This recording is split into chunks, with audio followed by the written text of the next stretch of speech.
Hey everybody, welcome to the Pylon Show. This is a very special holiday episode. In fact, this week and next week, we are going to be doing holiday episodes. Of course, from the faces you see here, you know that this is the Brood War episode.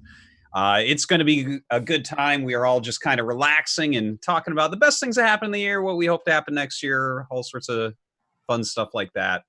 But before we get into that, let me just mention, guys, go over to matcherino.com/The Pylon Show, and you can contribute. You can help the show out. Click that contribute button and link one of your accounts, one of your like 50 million accounts that you can link to Matcherino, and type in lights. And guess what? You're going to give us money for the Pylon Show to keep us going, and we appreciate that. Also, check out the Patreon, patreon.com/The Pylon Show. This is the best way to support the show. I thank everyone every week for this. It's amazing. And of course, if you want to ask questions to myself and the wonderful guests that we will answer at the end of the show, this is how you do it. Patreon.com/The Pylon Show. And of course, check out thepylonshow.com for all of your Pylon Show needs. Okay, let's go ahead and introduce these wonderful guests. I think you've all been on the Pylon Show before. First off, Zero. What time is it in Poland right now? So it's 12 minutes till 3 a.m. So it's a great time. It's the best time to talk about StarCraft. So totally reasonable. Totally normal. Yeah. It's like an everyday thing for you, right? Everyday, regular day of StarCraft, 3 a.m. So thank you for having me. It's a pleasure. Thank you. Thank you so much for coming on. Doc, welcome back. How are you doing? Dude, I'm doing amazing. It's been a great week, man. Yeah? Yeah. Excellent. Well, it's going to be an even greater week after this episode. Sham2, my blue-haired friend, how are you? I'm not blue-haired. That's I haven't been blue-haired in like 3 years. I'm doing well. I'm doing well. I'm finally getting over this cold that was just wrecking me all last week. Like pretty much 90% of San Francisco came down with this cold. So we collectively, as a city, have finally gotten over it. So I'm going to get some more and more StarCraft in because I literally just could not move this whole weekend. All right. Well, I'm glad that you're feeling a little bit better at least. And of course, Nyoken, how are you doing, my friend? I'm doing good. Always happy to be on the Pylon Show and talk Brood War with fellow Brood War players. Yeah.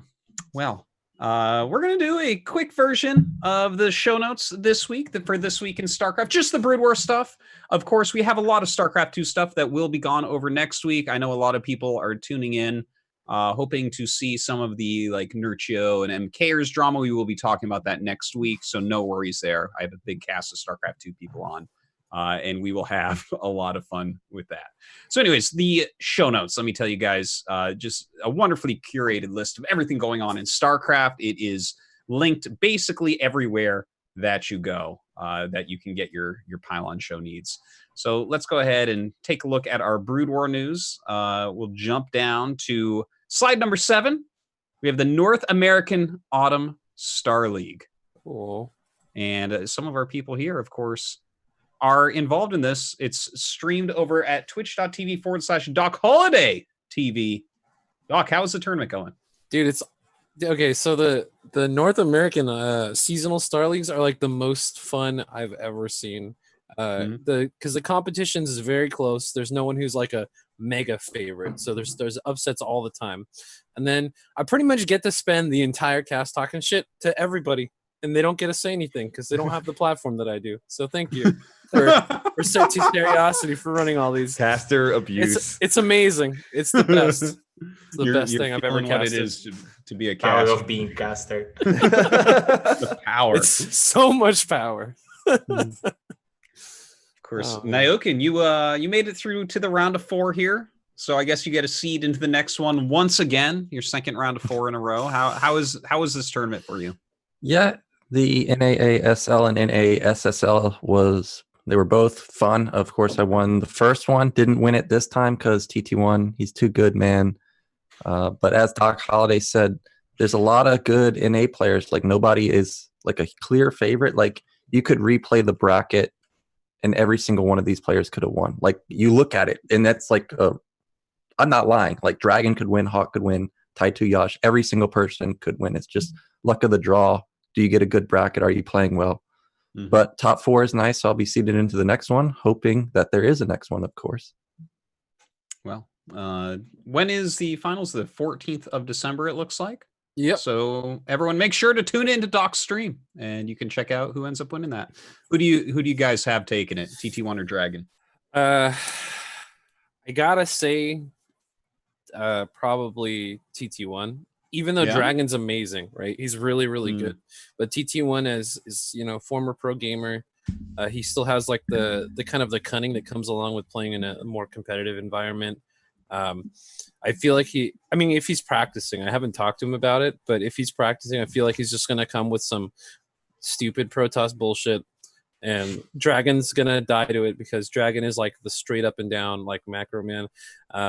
Dragon is playing Zerg, despite being a Protoss main as well, because he is a race picker. And it being his secondary race versus TT1's pretty godly Protoss is going to be hard. Would you guys agree with that? Yeah, I would agree with that as well. I mean, I would actually have to point out that I haven't seen Dragon's ZVP in a really long time. So I don't know where his Zerg is. But I mean, if it came down to just Dragon or TT1 as a player, I'd always pick Dragon. But I don't know Dragon's ZVP. Okay. Well, sounds fair. Guys, check it out again. Is this best of 5 then, or best of 7? Best of 7. Yeah, Ooh, gonna be pretty good. Really going hard on that. So December 14th, check it out. The NAASL, a great tournament series, no doubt. All right, moving forward, we have on slide 9, Titanus Del Ring Nation Wars. Oh. Yes. Are you casting this one as well, Doc? Yeah, I don't have weekends anymore, dude. Like No, wake up. not. I wake up in the morning. I'll do the NAASL. Then immediately afterwards, we'll do Titanes del Ring, which is the Nation Wars that's put on by the South American team. I do the casting for that, and then somewhere in there, I have to fit in my monthly Africa tournament as well. So it's a lot of casting, but man, there's not really a better way to spend the weekend, honestly. So. Mm-hmm. All right. Any standout matches or anything? Well, there was some drama. Actually, that's what I want to hear. Okay, so all right. So Turkey is joining for the Nation War. All right, and so no one. Okay, so first of all, can you name? Does anyone here know a single like high level Turkish player?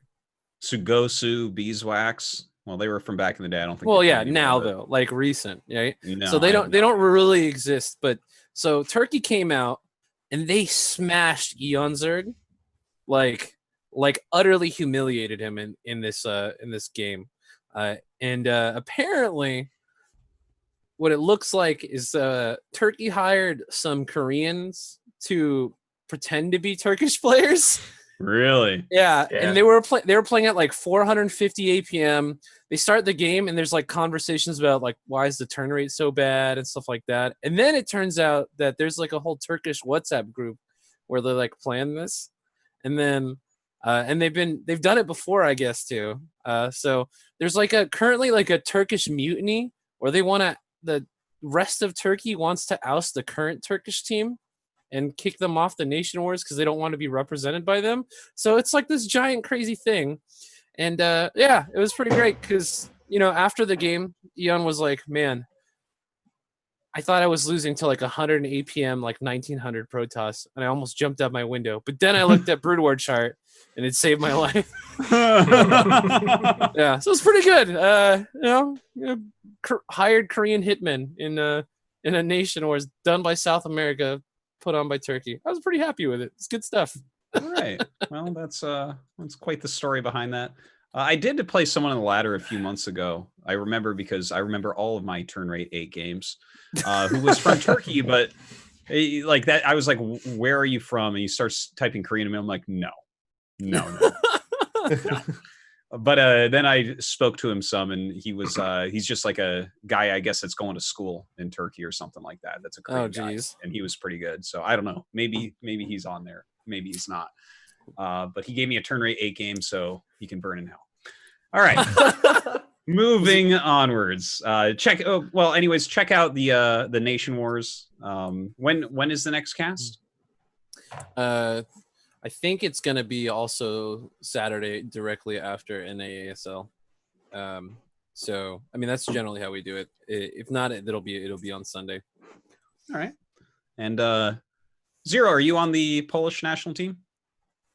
Yes, I am, but I'm not playing too much. I mean, I think I played 2 games maybe, but normally, like, since it's for 1 versus 1 and 1 2 versus 2, I'm like not. I think I'm not good enough to play in all the matches. You're like the 6th best Polish player or so, right? Oh yeah, we can say something like that. Yeah, top 8, I would say something like that. But also with the Turkey, we have like this whole networks forum, and when we won against Turkey 3-2, and everyone expected 5-0, everyone was like trying to kill our players. Like, what the hell? Why are you not training? How is it possible that you are almost lost to Turkey? Like, yeah, it was like almost drama in network. Like the Polish team is no longer good. So. Damn. Yeah, but I'm playing, and Poland is doing fine, the same as Russia, as we can see. I tell you that, yeah, no, doing very well, and I'm kind of excited about this Turkish national team right now. You guys have me a little bit pumped. Nayukin, are you on the game? It's absurd, man. Yeah. Nayukin, are you on the USA team? I am on the USA team. I pretty much picked the players and got some flack for certain picks or lack of picks. Oh, yeah. Tell me all about that. I need my USA Broodwar drama. If we check USA B, for example, like G5, Future, and Machine there, they were not happy that I did not pick them for USA A, but they don't play. They don't play. What am I supposed to do, right? What are you talking about? I see Future and G5 streaming every night. Yeah, he's been playing now that he didn't make USA A. So, shit. I don't know. I don't play in many Nation Wars right now. I basically say I'll fill in for when we don't have a player. I'll just fill in. So maybe at some point G5 or Future, they can take my spot. Maybe I wait for the day for Future and G5 to come take my spot. That means they're going to be super Gosu, right? That means they're like 2300 ranked, because that's everybody on USA A right now is like near 2300. Like USA is legit really good. But have any of those people in USA A gotten second place in the last Have At You? That's my question. Yeah, that is maybe that's what you need to get promoted to USA A is win a Have At You. Yeah. Well, I think we have At You in the thing, so we will withhold that for just a moment. But now the one thing about Future and G5 and their MMR is that I do want to mention is 1800 through 2400 is basically the same thing for the Protoss race. So does it really? No comment. I don't know. Maybe. The smart way out. Okay, guys, check out Nation Wars. Yeah. I mean, I do play Protoss players that are at 1800. I'm like, damn, dude, like you got 25 gates, got 6 bases. Sometimes it is hard to tell the difference between 1800 and 2400 players. So, yeah.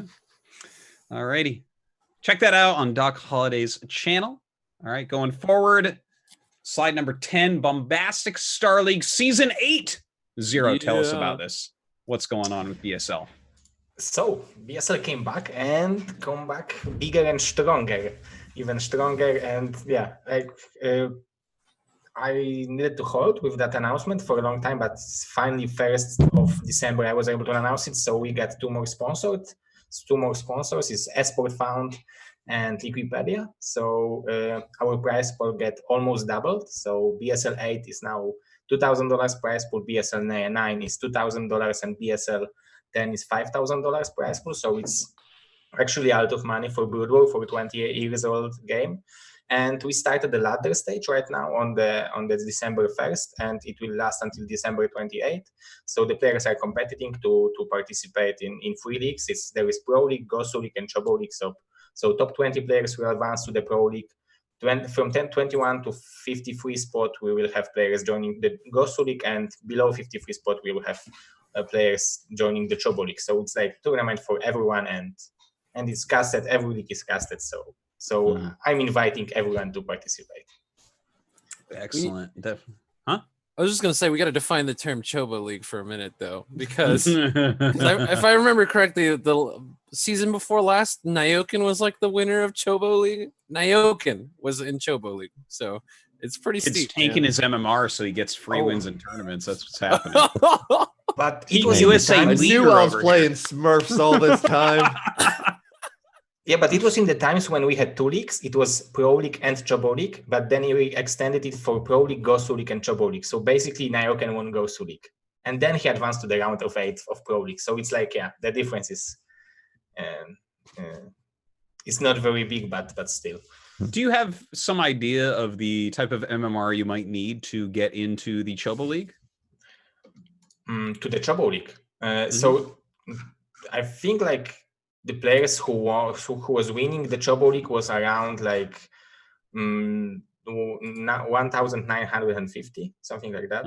So it was the like, I assume if someone have this MMR, this person should be like top Chobo League player, but like Chobo League is open for everyone who played at least 20 games in BSL ladder. So whoever wants to participate, it's open for everyone who will be below 50 free spot in the ladder stage.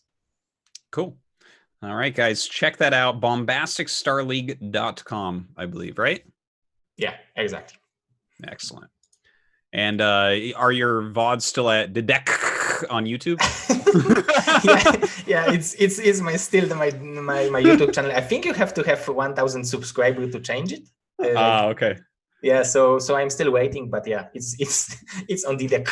Yeah, exactly. Yes. Guys, go subscribe to his do. channel. Like, seriously, there's going to be far more people than that watching this episode, so please. DIDEKKK is his YouTube channel. Go subscribe. Great videos there. Oh, just 0PL on Twitch is also the votes are here. Alrighty. All right, going on. The Brood War at G's Weekly 49. Looks like Terror ended up winning. Look at that. He beat Boneth, he beat Scan, and he beat Goryanich in the finals. Did one of you guys cast this? That's Zilot. No, G's Weekly, I think, is Vincent, right? Yeah, it's Vincent, I think. Yeah. But that's not a surprise, man. Terror can kill anyone at any time. He beat Larva. I mean, he has so many of those like really ridiculous builds that he'll just pull out. There you go. I was hold on, put the asterisk next. I'm not saying he's like got better mechanics than anybody, but he'll kill you because he's Peruvian, and that's Artosis. He beat Goryanich, Scan, and Boneth, and you're trying to say that this is all luck builds? I didn't say that's your words. That's your words, man.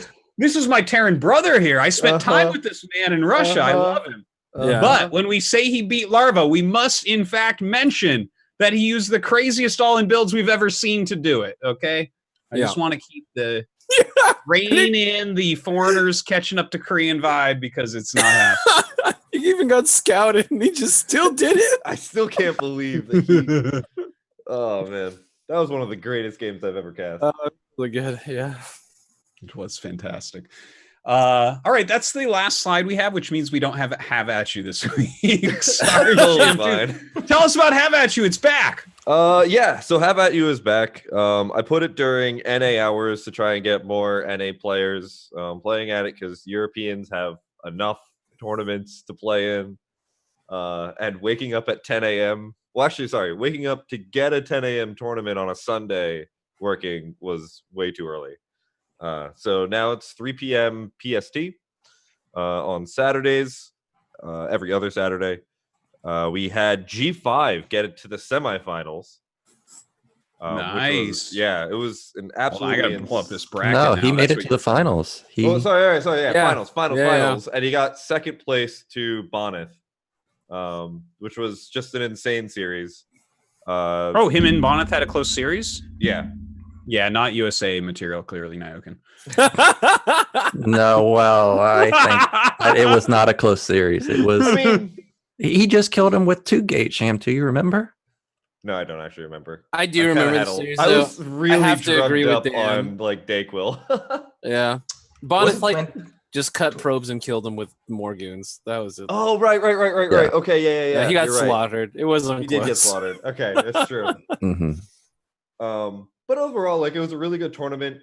We had a whole bunch of TVTs that took up, like, I made this bracket. I made this new system to make this tournament super small. Still ended up being a 3.5-hour tournament for a daily, or for this, bi-weekly, because we had so many TVTs that just stretched it out. But So the new Habachi formula is we're moving to a subscription model because Matcherino was giving like some prize pools would be like $400 for one, and then it would be like $100 for the next.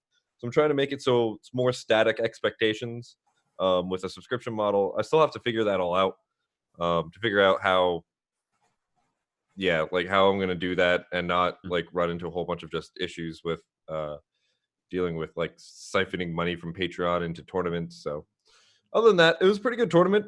I don't really have too much else to really say about it. SPX versus Terror was a pretty good series. We saw the mass fleets of battle cruisers in TVT. So that's not my definition of a good series. I love when battle cruisers and wraiths come out, man. The like 50-minute like all BC friggin' oh my god! It just the thing is for TVT, like I'm good at the BC endgame. I feel personally like I'm strong at that. But as soon as I see someone load siege tanks into dropships and then drop them in a main I'm not at, I'm just like, fuck, it's a BC game. This is going to take at minimum 50 minutes. Yeah. I just don't want to do this, but you have to. As soon as you make that one choice, it's done. Put the dinner on the heater. We're going to be a while. Yeah. God. Oh, it looks like a very cool bracket. I'm glad to see G5 take down SPX there. Something Idra used to always say is if the Koreans played PVT a little bit more like G5, they would never, ever lose. And now we have Snow getting to the finals of every tournament. All right. Wait, so okay. G5 won against SPX 2-1. Wow, that's impressive. Yeah. Yeah, well, I mean, when you build a third Nexus at 5 minutes flat every game, and it goes unscouted every game, but every now and then he goes 3-gate shuttle on one base to make sure you don't fuck with him. The second game, like SPX even scouted it and punished it, and it still stretched. They like still stretched the game out. Dude, but G5's been like finishing well at tournaments, man. Like he played in my Afrika tournament. He got like 4th place or 3rd place or something. He's a tournament player. Yeah. He always has been. He's just like, it's hard to grind his style on the ladder, but if you're playing against people who know what they're doing, he's also a dirty boy. Just a really dirty boy. I think I've been one-based by him more than any other player that I play against regularly. It's awful. Oh yeah. No, I know it well. I have an old rivalry with that nerd. All right. That is this week in Brood War. Again, for anyone tuning in for all the StarCraft 2 drama and stuff going on, that'll be next week. Okay. So now we talk about the year that we had in Brood War. I would say that it was a pretty damn good year, especially when you compare it to the previous 9 years. I don't know if you guys would agree with that, but yeah. I think this is the best year Brood War had since before StarCraft 2 came out. Yeah, definitely. Yeah, I would agree for sure. Yeah. And not that it's that hard considering the game almost died. But definitely, I have all sorts of different things I want to kind of get your guys' ideas on. Like, let's see, where should we start? Here's a fun one.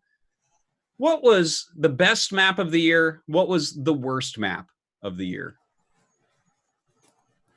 All right, so my favorite map this year has been Whiteout.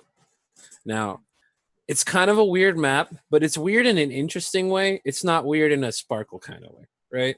So yeah. It makes a lot of really fun, interesting games. Lots of cool stuff that you can do.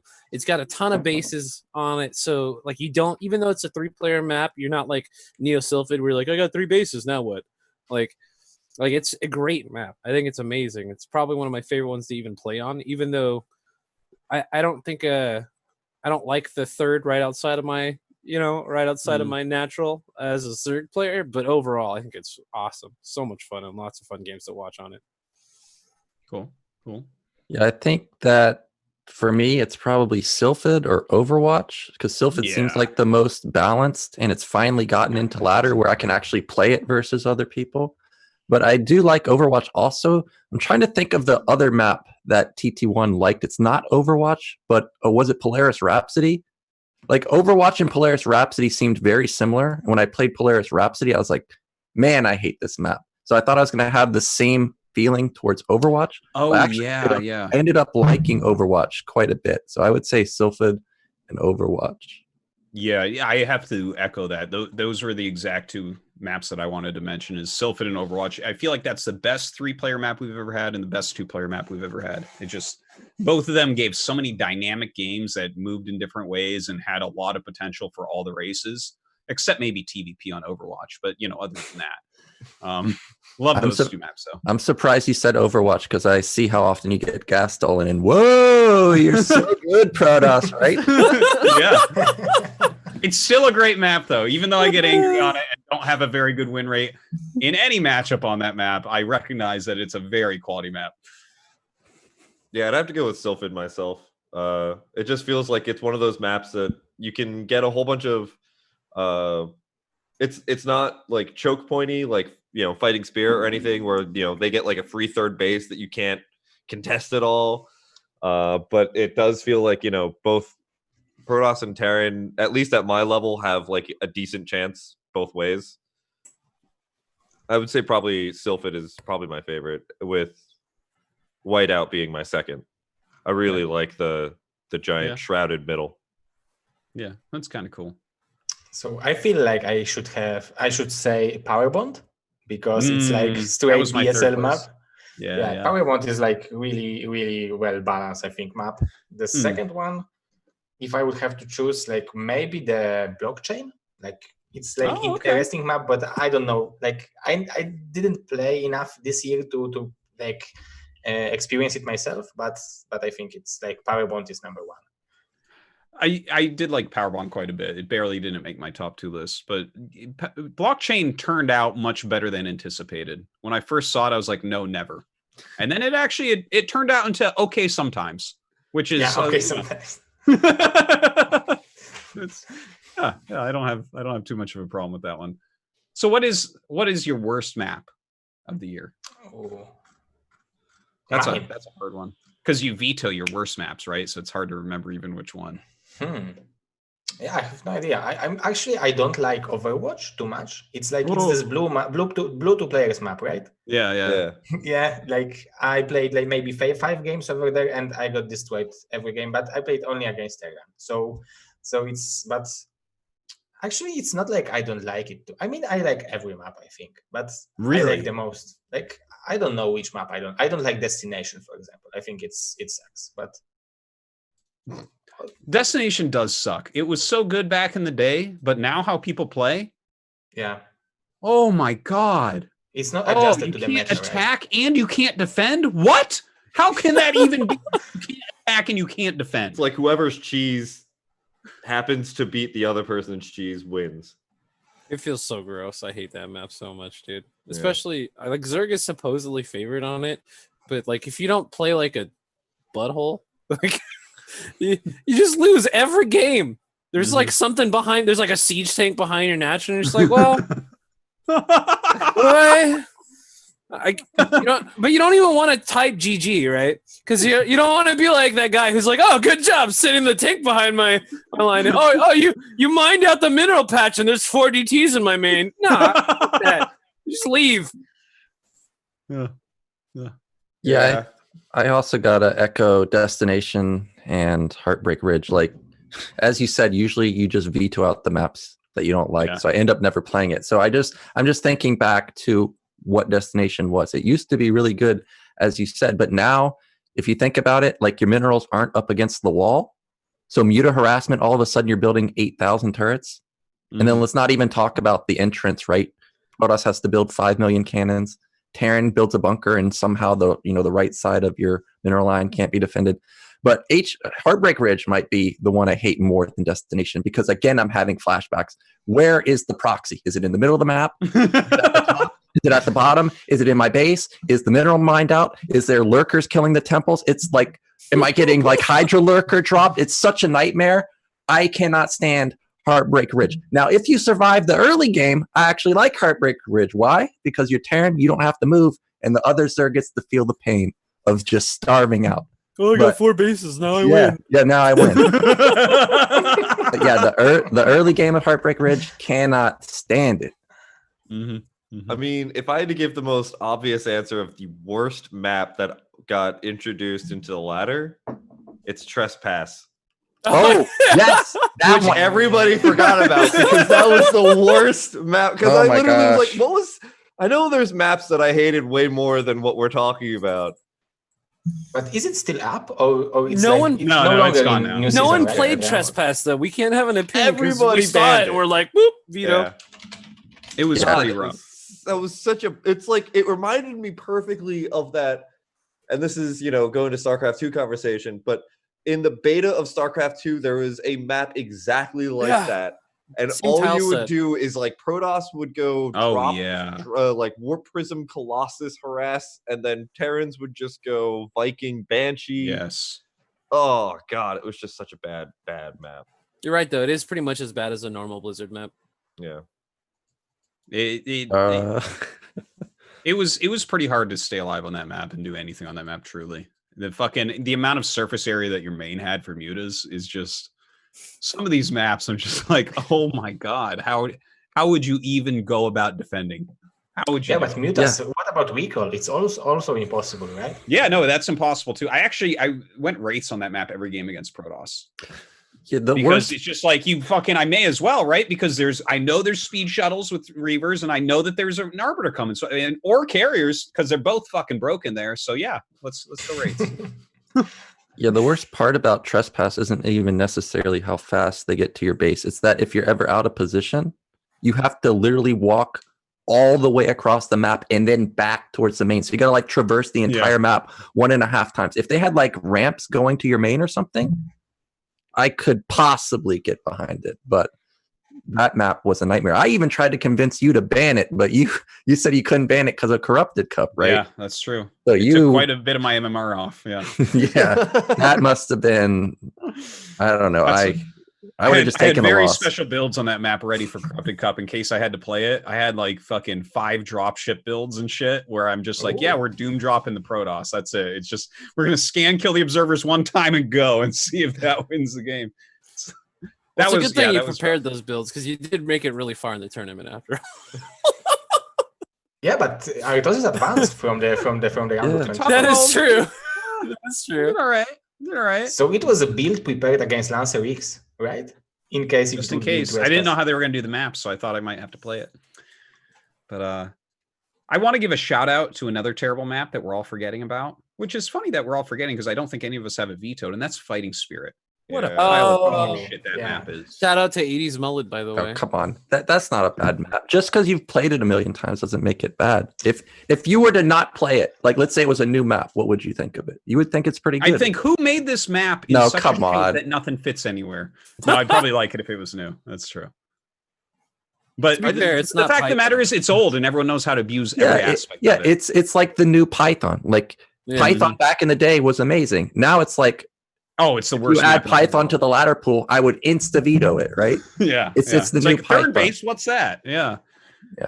But I mean, at the same time, I look at circuit breakers, and even though I hate it when I get cross map TVP, I still prefer circuit breakers 1,000 times over Fighting Spirit. Well, circuit breakers is a good yeah. map. Yeah, that's a great map. Yeah, well, see, that's a good map for now until it's out here for 2 more years. Then you're going to say it's the same thing as Fighting Spirit, right? But my turrets fit at every main and every natural on that map. So what do you have to say about that, Naoki? It's true. Like at bottom left, that's got to change on Fighting Spirit. Like I know. I build one factory and all of a sudden I can't fit anything else, or that's the only. The turrets at bottom left too. The turrets at bottom left natural. I was talking to you and Jayun about this fucking all year long. I'm like, guys, how do I do it? And Jayun's like, put a medic in your mineral line. I'm like, what? How is that the answer?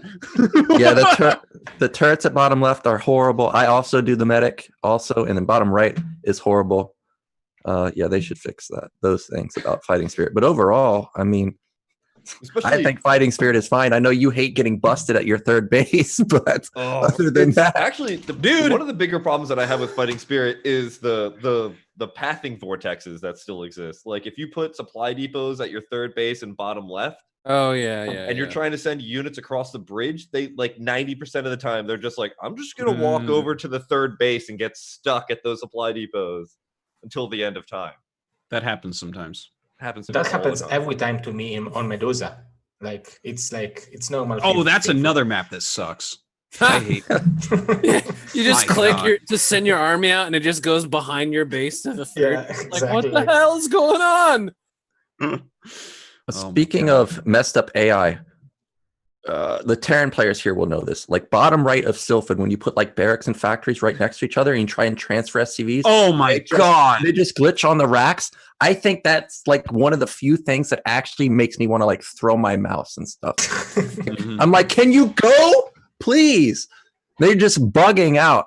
Yeah. I hate that. They bug so hard on that Raxer factor. I know exactly what you're talking, because I'll look at my natural and be like, where the fuck are the SCVs? And I go back, and every time they're going like this, they're just like going like that on the racks. And the thing is, you try to pull them off, and they're kind of like, no. And it's just, oh, it's so painful.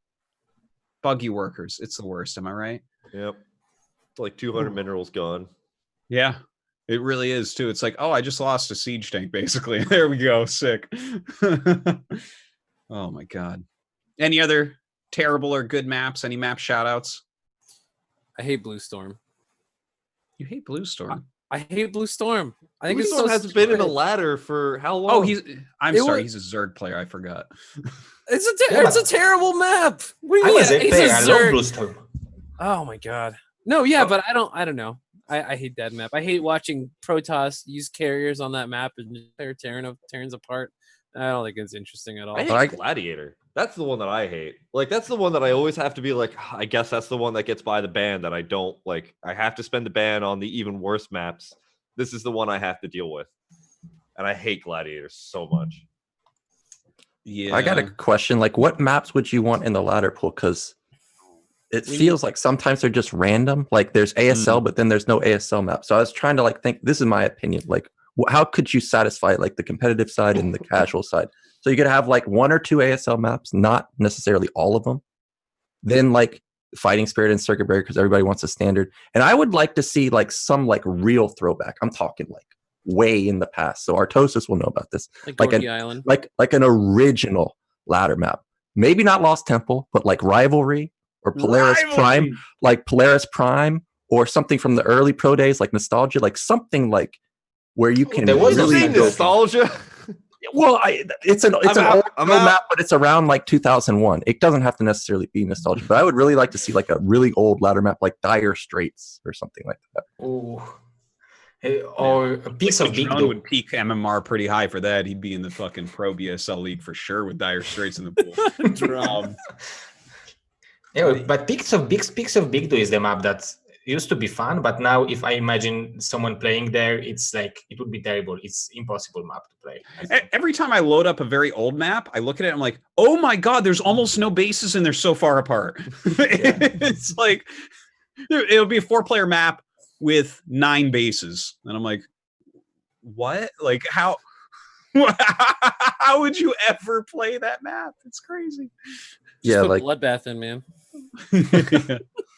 Yeah, it's true. If you look at the very old maps, like what you said, like Astrago and Acropolis, like Acropolis was used in like an actual Star League. I don't know if it was called a Star League back then, but it was like between Gur and what, like B-Blade Leader back then. So we're like talking like one of the original ones. Remember their game on Showdown? Oh my God. I don't remember it so long, but I do remember Acropolis literally had bases that have 4 mineral patches. What do you do with 4 mineral patches? Like it almost costs more to just build a command center there, right? That's some funny I'm looking at this map right now and my brain hurts. I don't know what this glob of something in the middle is. What map are you looking at? Acropolis. There's like a glob of minerals in the middle of the map or something. You got to link us, man. I'm looking literally on the StarCraft client, so I can't really link you. You can't link to the StarCraft client? Wow, I thought. Oh you were yeah, doing it computer sham. Oh, dude, Oh, I no, got the I StarCraft 2 Acropolis. What the heck? Is this one in this map? Oh, I never. Yeah, seen it. yeah. If you load up Acropolis, pile of minerals in the middle of the map. yeah, and look Oh, wow. and look oh, at no, the I left. played on this. Look at the There it is. look at the like the sides. Like there's 2 mineral patches and a gas. I'm messaging you. What? Throw that up. My This God. seriously looks like a campaign map because I it's got, like, forgot those about walls this that you can map. walk up. And now I'm remembering playing against computers with my brother on this map. Oh my God. And Matt Kuwait in the Sherman, middle. Grant Davies, put this in the ladder pool, please. Oh man, they've been. I don't know. Dude, those They can little handle 2 mineral it. patch gas things in the center. Yeah, and Oh. look at the high ground in your base. Imagine you get cliff drop. Do you ever get out of your base? Like at that point, there's just tanks sieging your entrance. Like, holy This is moly! so This is wild. what Oh we my used God. to play Artosis. Well, it was in ladder, but we didn't necessarily play it. You know, we only played Lost Temple, but this is maps that other pros. Well, I would played play. some of the others like Rivalry and what was there was 2 maps in the original ladder set that were okay. There was like Lost Temple, Rivalry, and one other like Hunters. Yeah, see, I also like Rivalry, and I can't think of another map. The only ladder maps that I actually played was Rivalry, Dire Straits, Polaris Prime for those free-for-all 45 points you get on the ladder. oh yeah, that was a good way. I don't even know how to find Imagine this you, yeah, I was about to say, imagine you had to play Terran on this map. Where the hell are you fitting your factories? You You don't go need to, man. factories. You go campaign mode. You put like 40 tanks on those 2 ridges. You just sit there for 40 minutes, and your opponent leaves out of frustration. Oh, so you mean every TVT on Fighting Spirit? Very true. Good point. So Delete wait, fighting this is spirit. 4, 5. So this is a 6-player map, Acropolis, right? And it has 6, 7, 8, 9, 10, 11. What? It has like 12 bases, and then that middle thing that's an abomination. And that Wow. middle thing. I like how the island bases only have like 5 mineral patches or something. Like, I want to spawn on this map for a ladder game, and all of a sudden you see, like, Tassadar come in. Executor, we have to go stop the Zerg incursion. And, like, that, because this is a campaign map. I feel like this is a have at you 30 map. That's what I think. Damn, that's a good It point. could be. I should You just pick- you guys have the power. You could make this a BSL map, Zero. What do you think about that? Guys, we have to be quiet. What if Kix watches this and puts it in CPL? New inspiration. Dude, Kix is the ultimate meme, man. Every time he's like 1v1 me, bro, and I'm like, all right, let's do this. And he goes, I'm like, what map? And he goes, we're gonna play on Plasma, Neo Arcanoid, and Sparkle. And I'm just like, what is this? This isn't even StarCraft. I heard he won't play StarCraft unless it's on a map with a neutral chrysalis. Is that right? Yeah, pretty much, dude. Like the first time I played on him, if I played on that map, he like counted it in like our official tally or whatever. And like the first game, I go over there, I send my drone over, my national. I'm like, what the fuck is this? There's like 1,000 HP of shit just sitting on my base. How do I do this? Like it's terrible. And then he'll drop in that little, you know, that section on Neo Arcanoid. It's got like there's like a Dorito, right, of like high ground that's surrounding a low ground. So he got optic flare and nuke, and so he optic flared all of my overlords, so I couldn't see over the ledge, and then nuked me over and over again from that stupid little isolated Dorito. Oh my god, that is disgusting. Speaking of which, I do want to mention that optic flare is one of the longest upgrades in the game to get. I want to throw that out there. Yeah. Too powerful otherwise, clearly. All right. Some any other thoughts on maps before we move on to another wonderful topic here?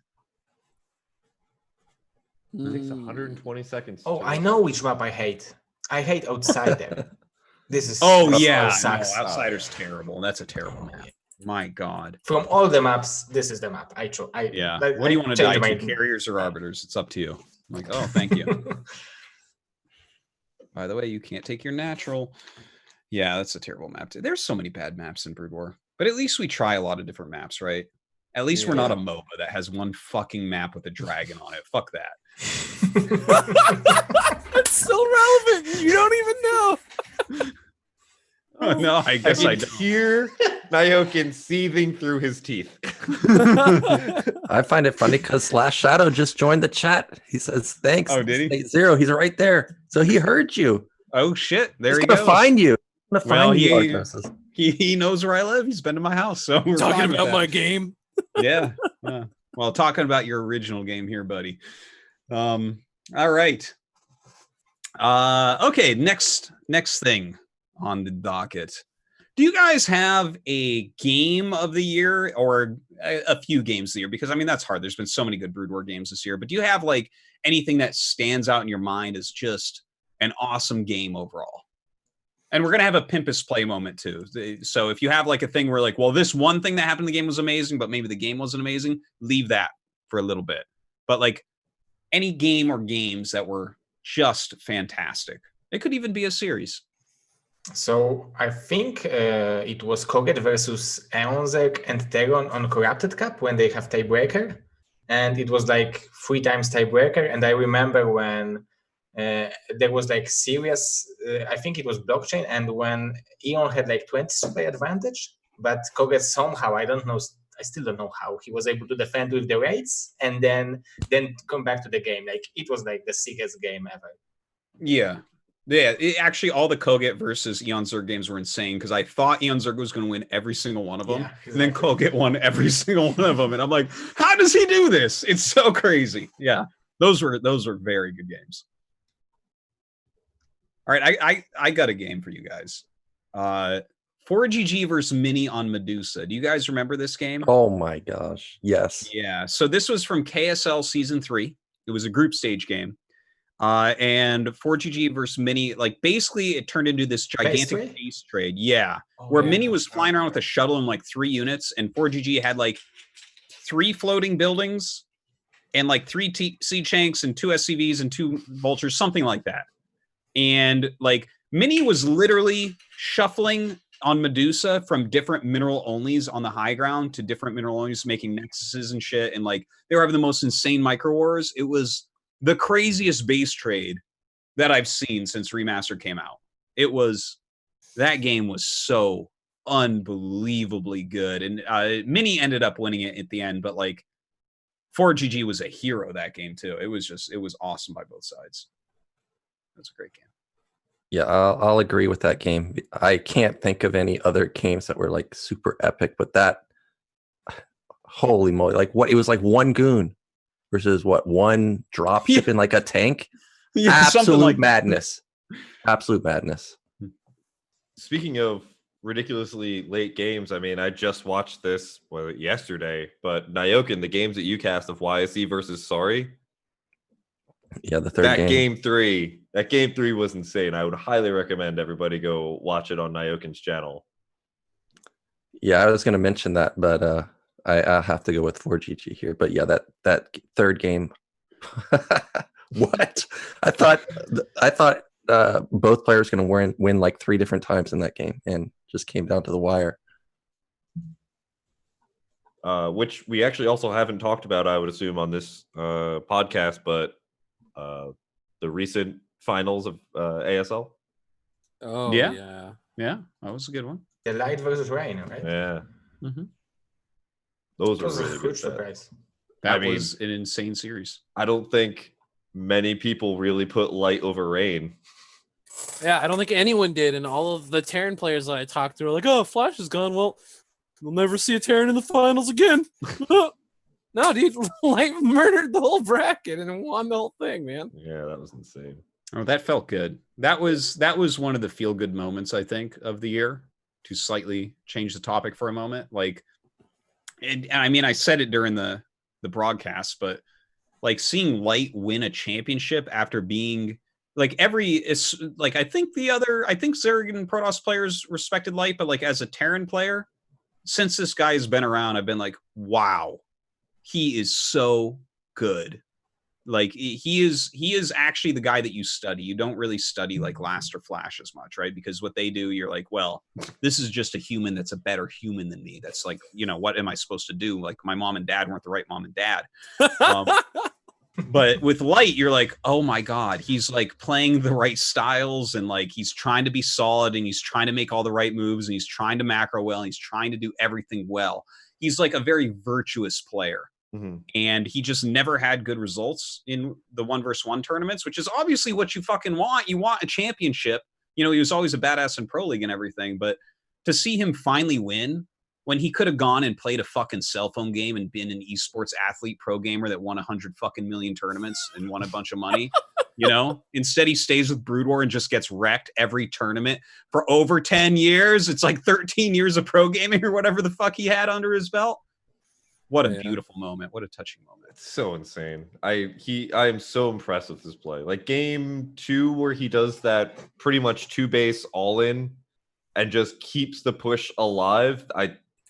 That has become like one of those moments where I was just sitting there being like, why do I always quit in like the beginning of my 5-fact and I failed it when I should just be like light and just keep going with it, you know?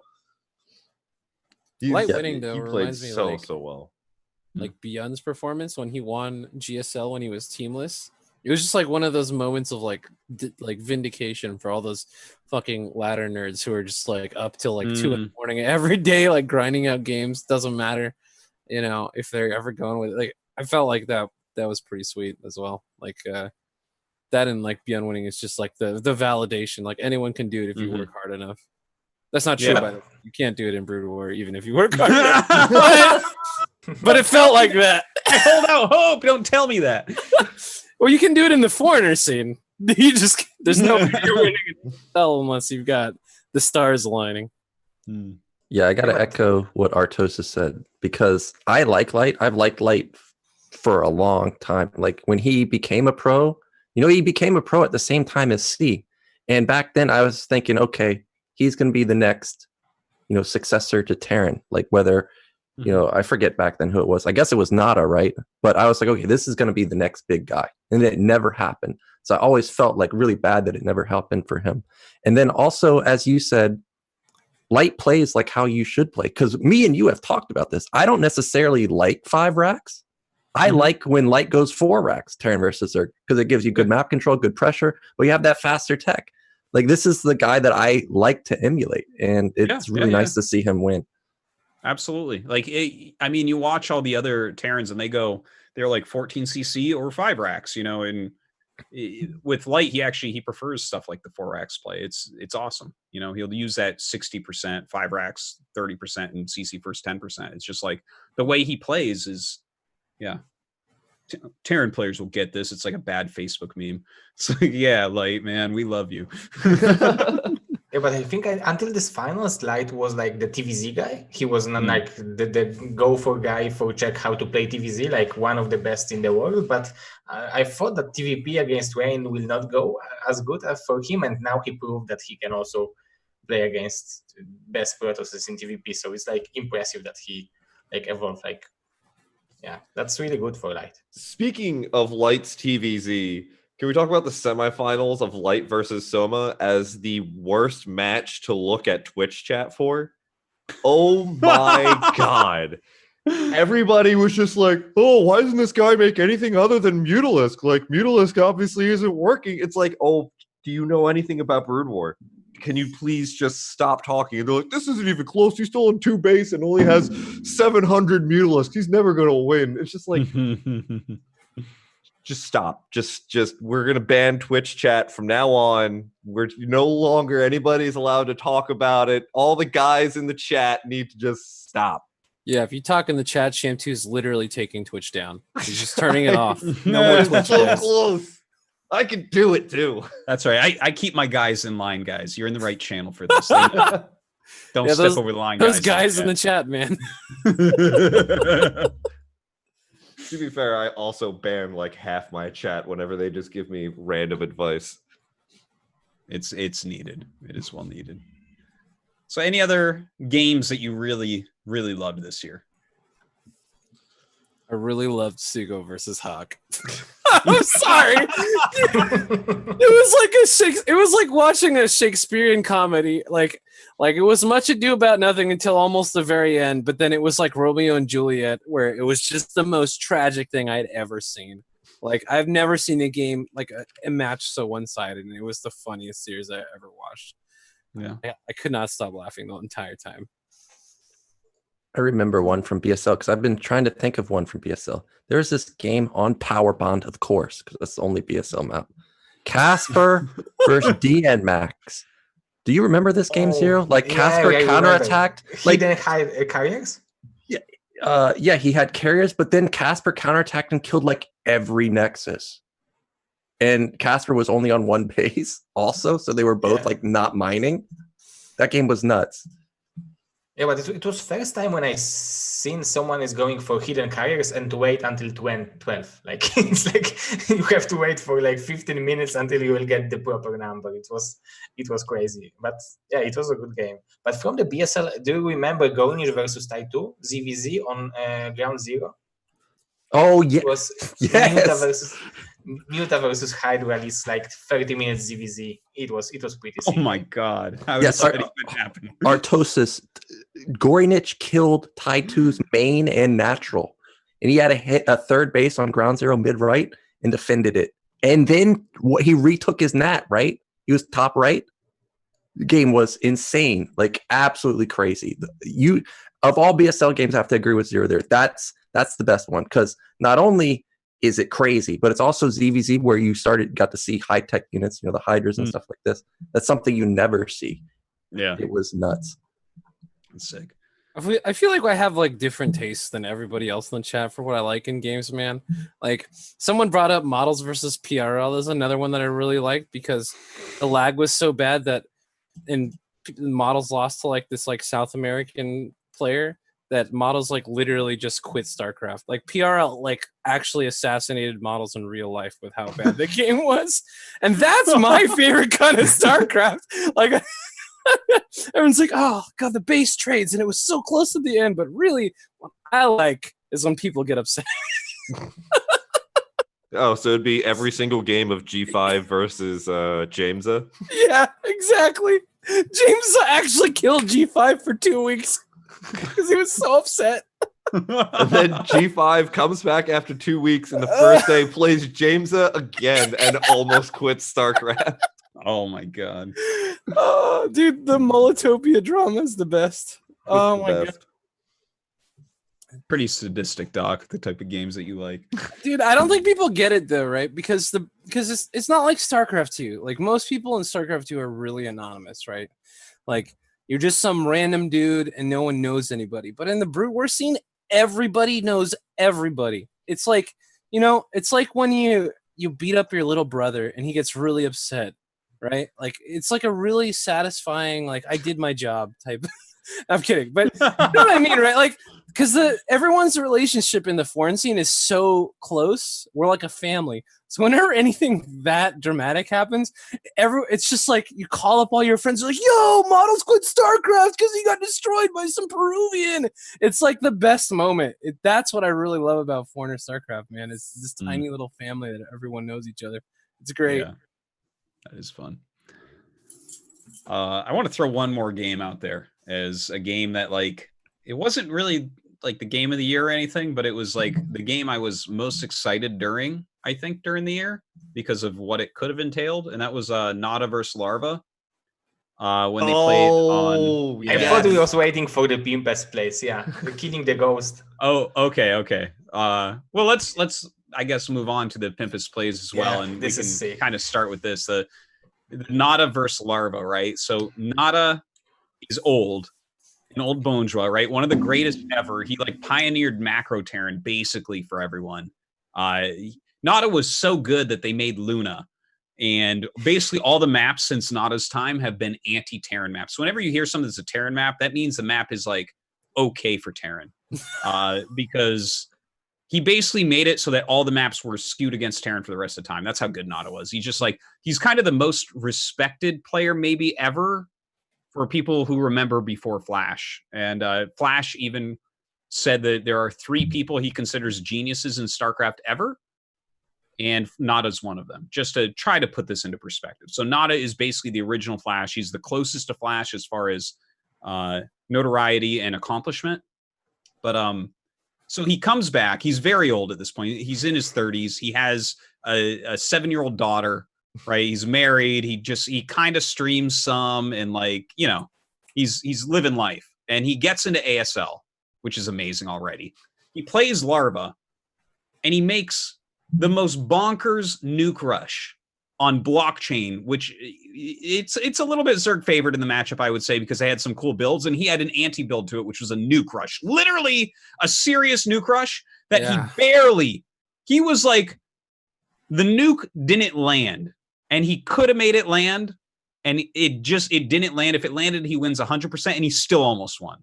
0. I can see. It was like 1 second away from landing, right? Like Larva took everything. He attacked to this ghost with everything. Yeah. So it was like 1.5 seconds until it would land, and it would be so beautiful. Like on this moment, I was like, will Larva lose to Nada? Like I didn't expect it. It can happen because I thought that Larva will just crush him because we know how much Larva plays, and we know that Nada is not very active player. But still, like this was a genius strategy. And then I think with the second push, he delivered the nuke. But then the ultras came out, and it was already too late. But Nada is incredibly smart and mechanically brilliant player.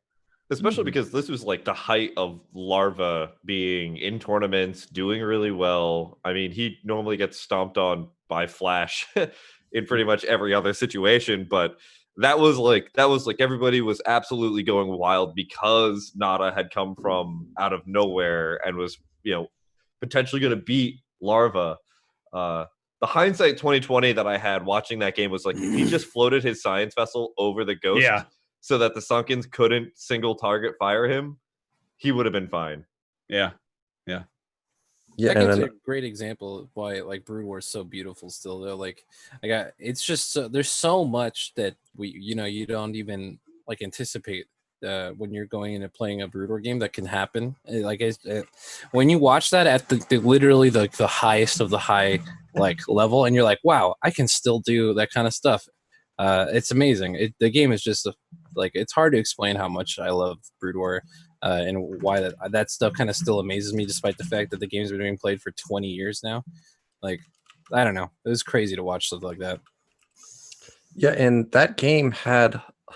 It wasn't like other tournaments where it's best of 3. It's ASL, so it's best of 1. So if he lands the nuke, Larva's in the losers bracket. And then there's a real chance Larva doesn't make it out because Larva ended up winning his group 2-0. So there was a real chance he just gets eliminated in round of 16. So that was that's what made it even better for me, because you can just see a superstar just instantly lose and then have Nada make it to the round of 8 potentially, which would have been amazing. That would have been too crazy. Which is funny because, someone else in chat is mentioning this, and I keep thinking that this was this year, but because I kept trying to say that this was going to be like my one day of like the best games was Flash Jadong Action Light from ASL, but that was last year. I kept thinking it was this year for some strange reason. Because we're old. That was that was also the same day that Flash almost got knocked out because it was all just best of ones. Yeah, Action really fucked that up. We could have had Flash Jadong both move forward. That was really sad.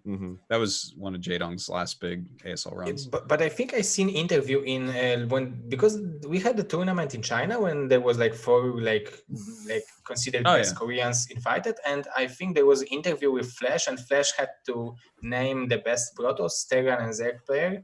And for the best Zerg in the whole world, he named Action. That Action is the best Zerg right now. Damn. It was shock for me. Oh, Action did do well. I wonder if this that's because they used to both be on KT. No, Flash doesn't fucking waste his time on that shit. Come on. Okay. I don't know. I remember back in the day when Action first came in, everybody was like, "Oh, Action's gonna be the best new Zerg," and then he never he kind of just sizzled. Well, he's finally rising. I mean, he's the hardest working basically Zerg we ever. He was actually on Istro when I first moved to Korea, so I got to live with him for over a year. And he everyone just talked about damn, this kid just doesn't stop practicing. He barely slept. Now that you mentioned Action, I want to bring up one more game. So when Effort went to the army, it's on YouTube. There's this Goodbye Effort video on Flash's YouTube. It's on Circuit Breaker. It's a Terran versus Zerg. This might be the best macro Zerg game I've ever seen in my life. I've never seen more units come out from Zerg ever. He flat out crushed Flash in a pure macro game, a 30-minute macro fest. You don't out macro Flash. To see Effort just crush him was crazy. I wish I could find Flash's YouTube. I want to see that. Yes, this Artosis, this makes you look at Terran versus Zerg and think, how the hell do you stop this many units? because he had so many units. And this was effort against Flash? Effort versus Flash. Effort. This is the best macro Zerg game I've ever seen. Please. I think you linked it to me. Yeah, I have to find it. Damn. That is high praise right there. And anytime I hear like someone talk about efforts macro, I'm like, oh, because this is not someone that you think of when you think of macro, really. You know, even though obviously he's got great macro. Do you guys have any great moments, pimpest plays? I can do pimpest play. So BSL, Jaeyun versus True Touch. So I've seen sunken rushes before, but I've never seen someone purposely target larva with a sunken. And when I saw that, I was like, okay, we're on another level here, because who does that? So that to me is pimpest play, at least for BSL, because that was nuts. It's, you know, it's not a short game, it's not a crazy game, but when I saw that, I was like, okay, we're dealing with something special. It was a game for like it was 2-2 score, and it was for joining the finals, and True Touch like did it, and we asked him later in the interview. I think you guys asked him later in the interview, like, did you have this all calculated? And he said yes, it was all calculated, like something like that. Like, it was shocking. Like he had it calculated that he will be able to kill the eggs or larvas before the mutas will be able to pop out. Like, that's amazing. Crazy. That's so crazy. My God. One thing I do want to throw out there as a pimpest play, the best micro that I saw all year long was just very recently in KSL, Snow versus Sharp on Overwatch. I was looking for that clip. I can't find it. I think they deleted it. I think it's is it deleted? I don't know, maybe, but I clipped it. So Snow versus Sharp on Overwatch. Sharp surrounded like 6 goons with a ton of vultures and laid 1 million mines so quickly. Sharp's really good specifically at laying mines quickly. That's a skill in Brood War. And then Snow did the best micro that I saw all year, and some of the best micro I've actually just ever seen in my life, dancing his goons around. Like he had, I believe it was 4 goons on like hold position or something, and then he had the 2 middle ones dance, and they were going in every direction to avoid mines popping up too late, but still hitting their volleys to eliminate mines. It was the most, I couldn't even fucking believe it when it happened. It was insane. I can't find it. I think they deleted the clip. Or, oh, you know what? They probably deleted the VOD because they do that weird thing where they change it into like the smaller VODs. Yeah. And that deletes the clip. Don't know why they do that. StarCraft Twitch channel. Yeah. Yeah, that for me was just amazing. Any other wonderful moments from you guys? Some amazing micro or macro or anything like that? I have I feel like every time I watch Taitu, I like learn something new. But yeah. I think during the Los Angeles LAN, when he did what map was it on? I think it was on Sylphid. He like 3-hashed Jaeyun Protoss when Jaeyun was playing random, and he like the way that he manipulated his economy with the drones to show Jaeyun one thing, and then he goes, I believe it was 3-hatch speed. It was like insane. Like dude, I was on so many of those hot 6 drinks at that point. I can't remember exactly what the build was, but I just lost my mind the whole time I was watching. I was like, what are we watching here? He showed Jaeyun everything that he needed to know, and then he completely changed the, flip the script. And yeah, Taitu always does that to me, man. I feel like every time I cast him, I'm gonna have an aneurysm because I'll be like, oh, well, it's very obvious that Taitu is going for a Spire here, and then he throws down like a Hydra Den or something crazy. So that was one of them, and I had one more, but I'm trying to remember what it was. Get back to me. All right. I think this year we had a first mass recall, right? Because we did have a mass recall in in competitive play, if I recall. Some of the Star Leagues, right? Yeah, yeah. We So- had at least one that got off. Yeah, It was and crazy. it's crazy that it's still going on. These new things in Brood War. Yeah. I'm actually Pylon and amazed stuff. that didn't take off, right? Like people really aren't using that still. Like It takes a lot when I to saw actually it, set it up. yeah, but when I saw it, I was like, this is going to end Terrans. Like there's no way that anyone's going to be able to beat Protoss in the TVP anymore, because you're going to have like 3 times the army in your base all of a sudden. But apparently it didn't seem to affect balance that much at all. I think the other thing that also happens is like Protoss kind of use recalls sometimes to end games, but also sometimes just to distract Terrans so they can do other things. And if you And it accidentally So ends much- the game. Is that what you mean? accidentally win the game, well, like if you devote so much of your supply to it, and God forbid you land on a bunch of mines because you didn't have your observer there or something, like, and you just lose that massive army to it, I don't think it's going to be always worth it either. Yeah, it didn't turn out to be broken, or as of yet. You never know. Yeah. Shit changes over time. Yeah, nobody uses it really. Has anybody used it against you, Artosis? Because somebody did use it against me. Yep. One person or 2 people got it off on me, where it was the mass one. And what I died. happened? I Yeah, died both exactly. times. It lands and you're dead. Yeah. And somebody did it to me. I counted his supply afterward. He landed 84 supply with 1 recall. Damn. He took his That's so goon. crazy. He didn't even recall in a good position. He recalled at my rally point on circuit breaker bottom right. I was moving out. He just recalled there.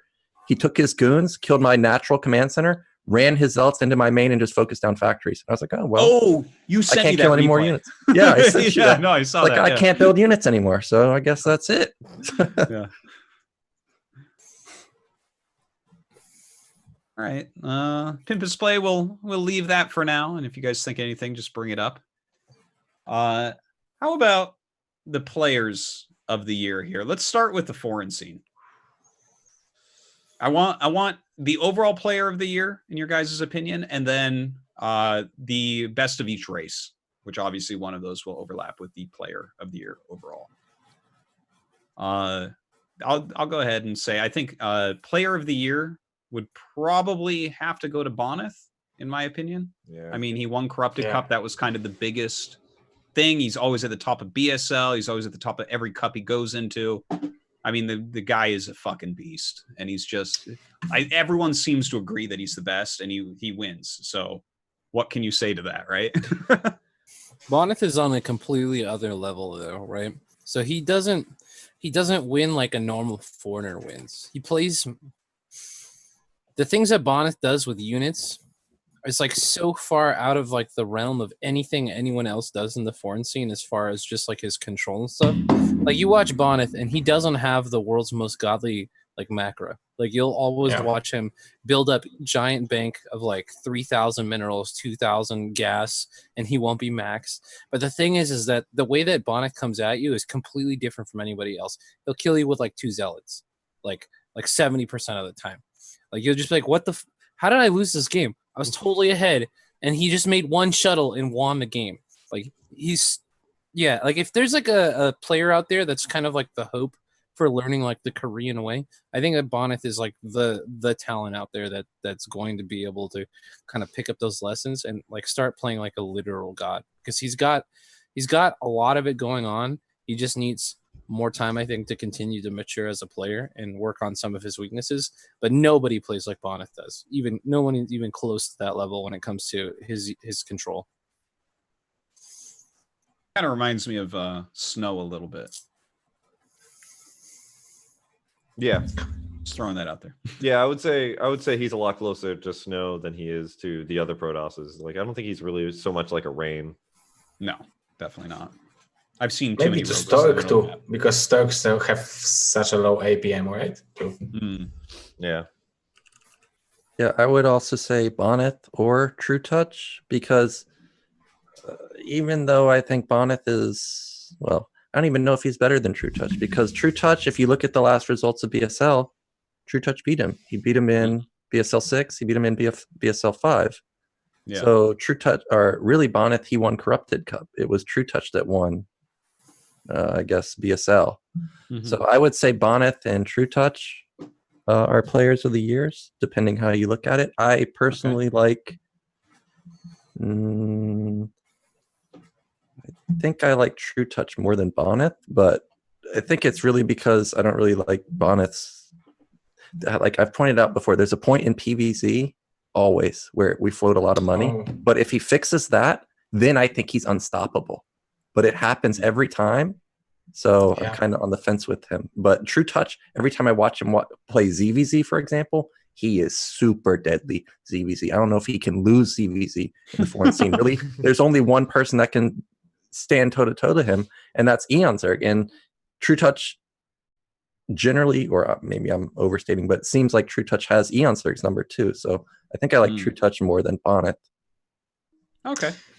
So I would agree with Nyoken that I think Bonnie is like Bonnie and True Touch are the best one. I think Bonnie won more in this year because he won Corrupted Cup. This is the biggest tournament, and he got in the BSL he got second and third, so it's still very high. But I think it's like it really depends on the matchup because Bonnie is like a beast in PvP and PvT. Like it's incredible to beat. Like if you will win against Bonnie, and if you are a Protoss or Terran, it's great. But Bonnie have like hard time against Zergs, and every time he's playing against Eonzerg or True Touch, he's having a hard time. And sometimes he's winning, sometimes he's losing. He's not as stable against Zergs as against other races. So I would say because like True Touch won BSL 7 and 6. And Bonnie was third in BSL 7 and second in BSL 6, but True Touch was third in Corrupted Cup, and Bonnie won Corrupted Cup. So they both was very high in this this tournaments. But Corrupted Cup is like I would say it's the most important. So I would say Bonnie is our player of the year. Okay. Shamtu, you haven't spoken up. I mean, like I default back to Bonneth just because it's an easy answer, and to be honest, I don't think I've done a bad job this year of keeping up with a lot of the foreign scene as well, especially like since I stopped hosting Have At You. So I thought that was a Korean tournament. I'm sorry.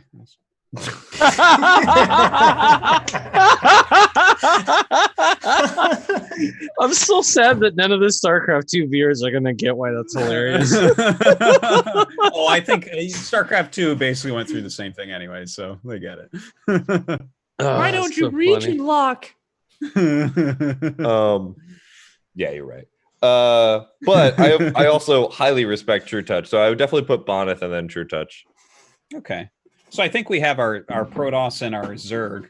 Now I know it's hard to think of even any Terran players who've had success because the race is so hard. But like, what is your guys' Terran of the year for the foreign scene? Terran. 80s mullet, for sure. No, that's not even a joke, dude. So 80s mullet has been working. Like, so my player of the year criteria is like a lot different. Like, obviously I have like tournament finishers and stuff like that. But dude, 80s mullet has been working so hard. Like I don't know. He's improved so much. He finally learned how to use hotkeys now that he's let's point this out. He's better than me without using hotkeys. MMR without hotkeys. Yeah. But he's like the homie behind like the foreign scene. Like he's constantly out there working on stuff, and I don't know. Like he's my Terran of the year. Also because he's like my best friend. Okay, but there is an Amateur of the Year section after. Oh, is there? Player, yes. Okay, then Terra for sure. Fuck that. We can call it later. Sorry, you're out. You're out. All right.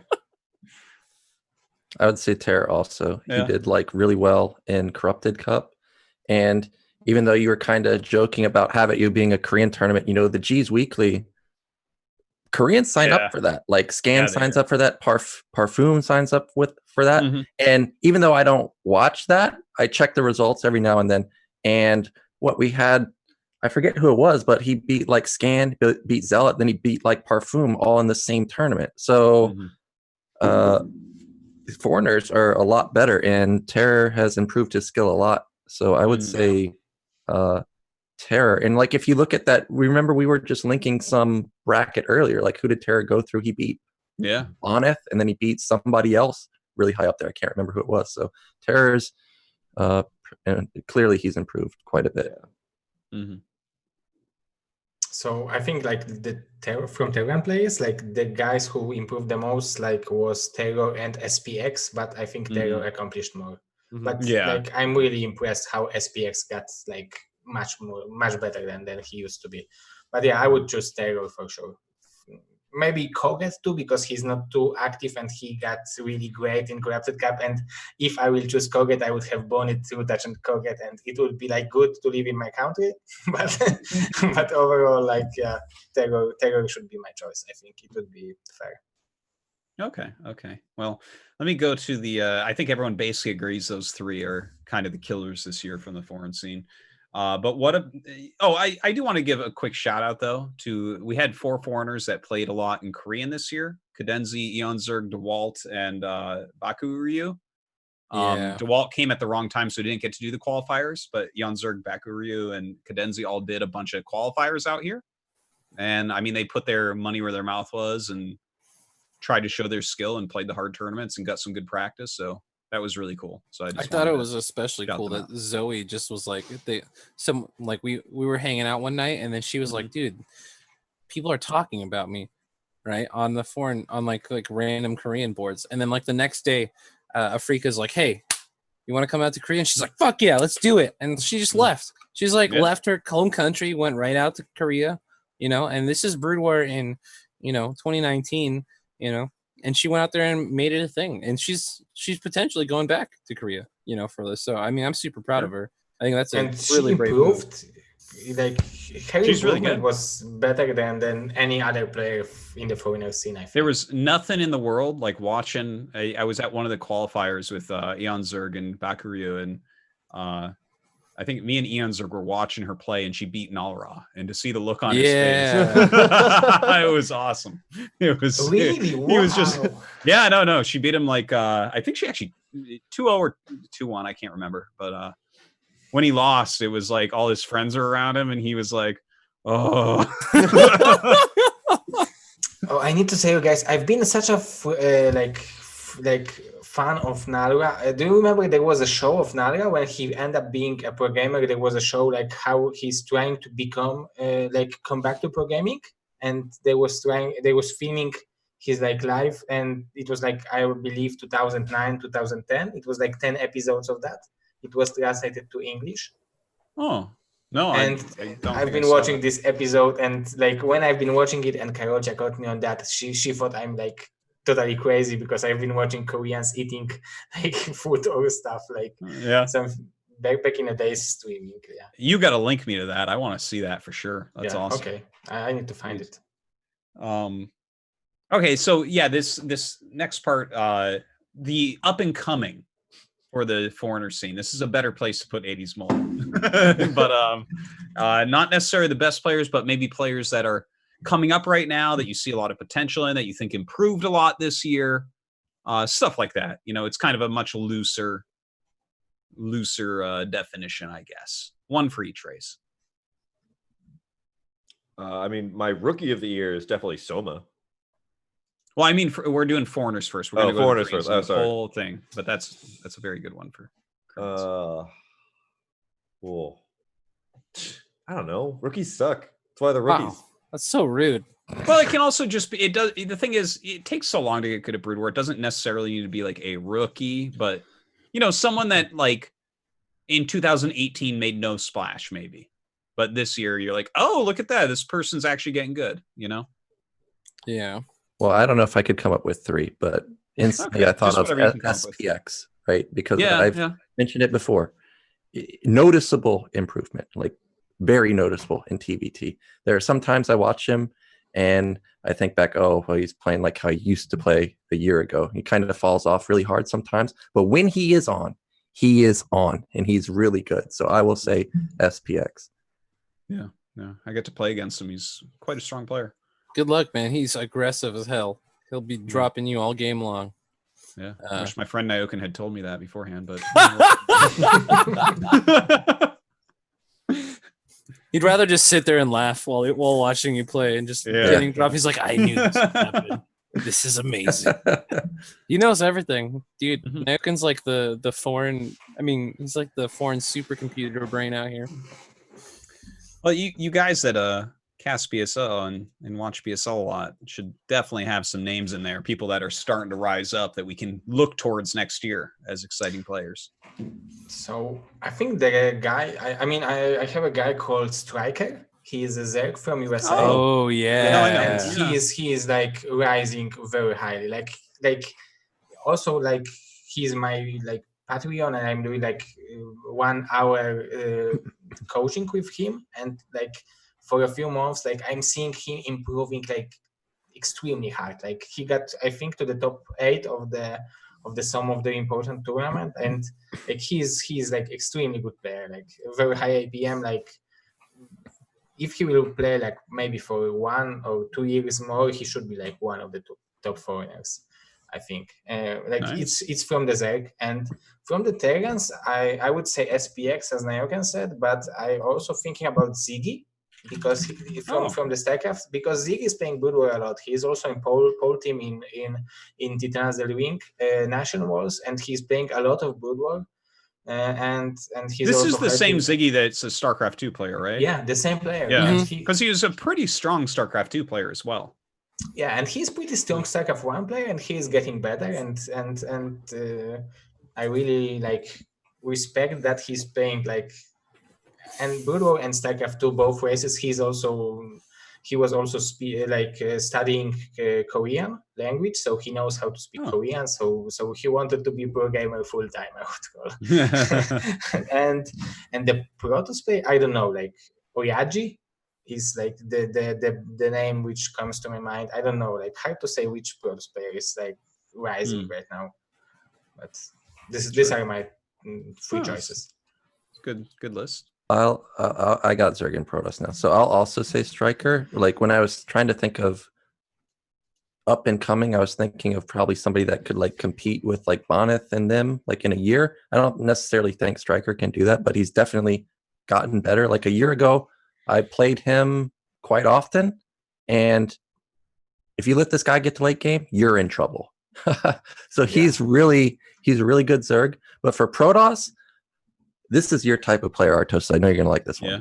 Oh, I can't wait. I'm gonna go with Ghost to Dark, and the reason I'm picking Ghost to Dark is because this guy, I get him quite often on the ladder, and your SCV dies, and you're like, oh no, you don't know what's coming. Is it like 2-gate Goon? Is it 4-gate Goon? Is it 4-gate Speed Zealot? Is the last game he played versus me? Damn. Is it DT? Is it Reaver?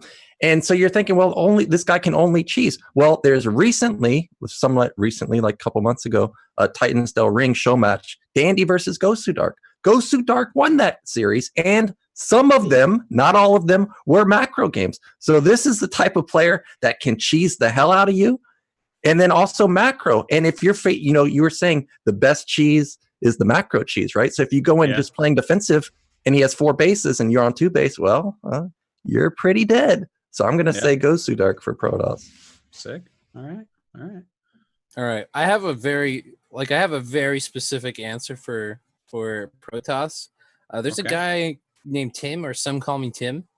I remember like 2 years ago, he was like 1400. Like he couldn't beat me like as EVP, and now he's an S rank player. So Tim is like going to continue to go places. He's got people like TT1 in his pocket. Gypsy and like all of like the Gosu and like Dragon and all the like really Gosu foreign Protoss is helping him out, and he is just practicing his ass off. He doesn't really stream. He casts like very rarely. He doesn't do anything other than improve at StarCraft.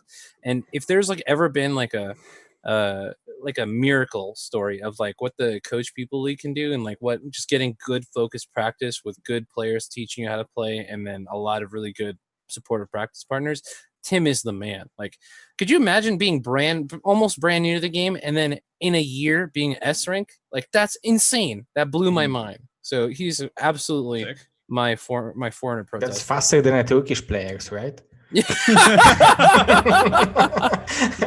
Oh my god.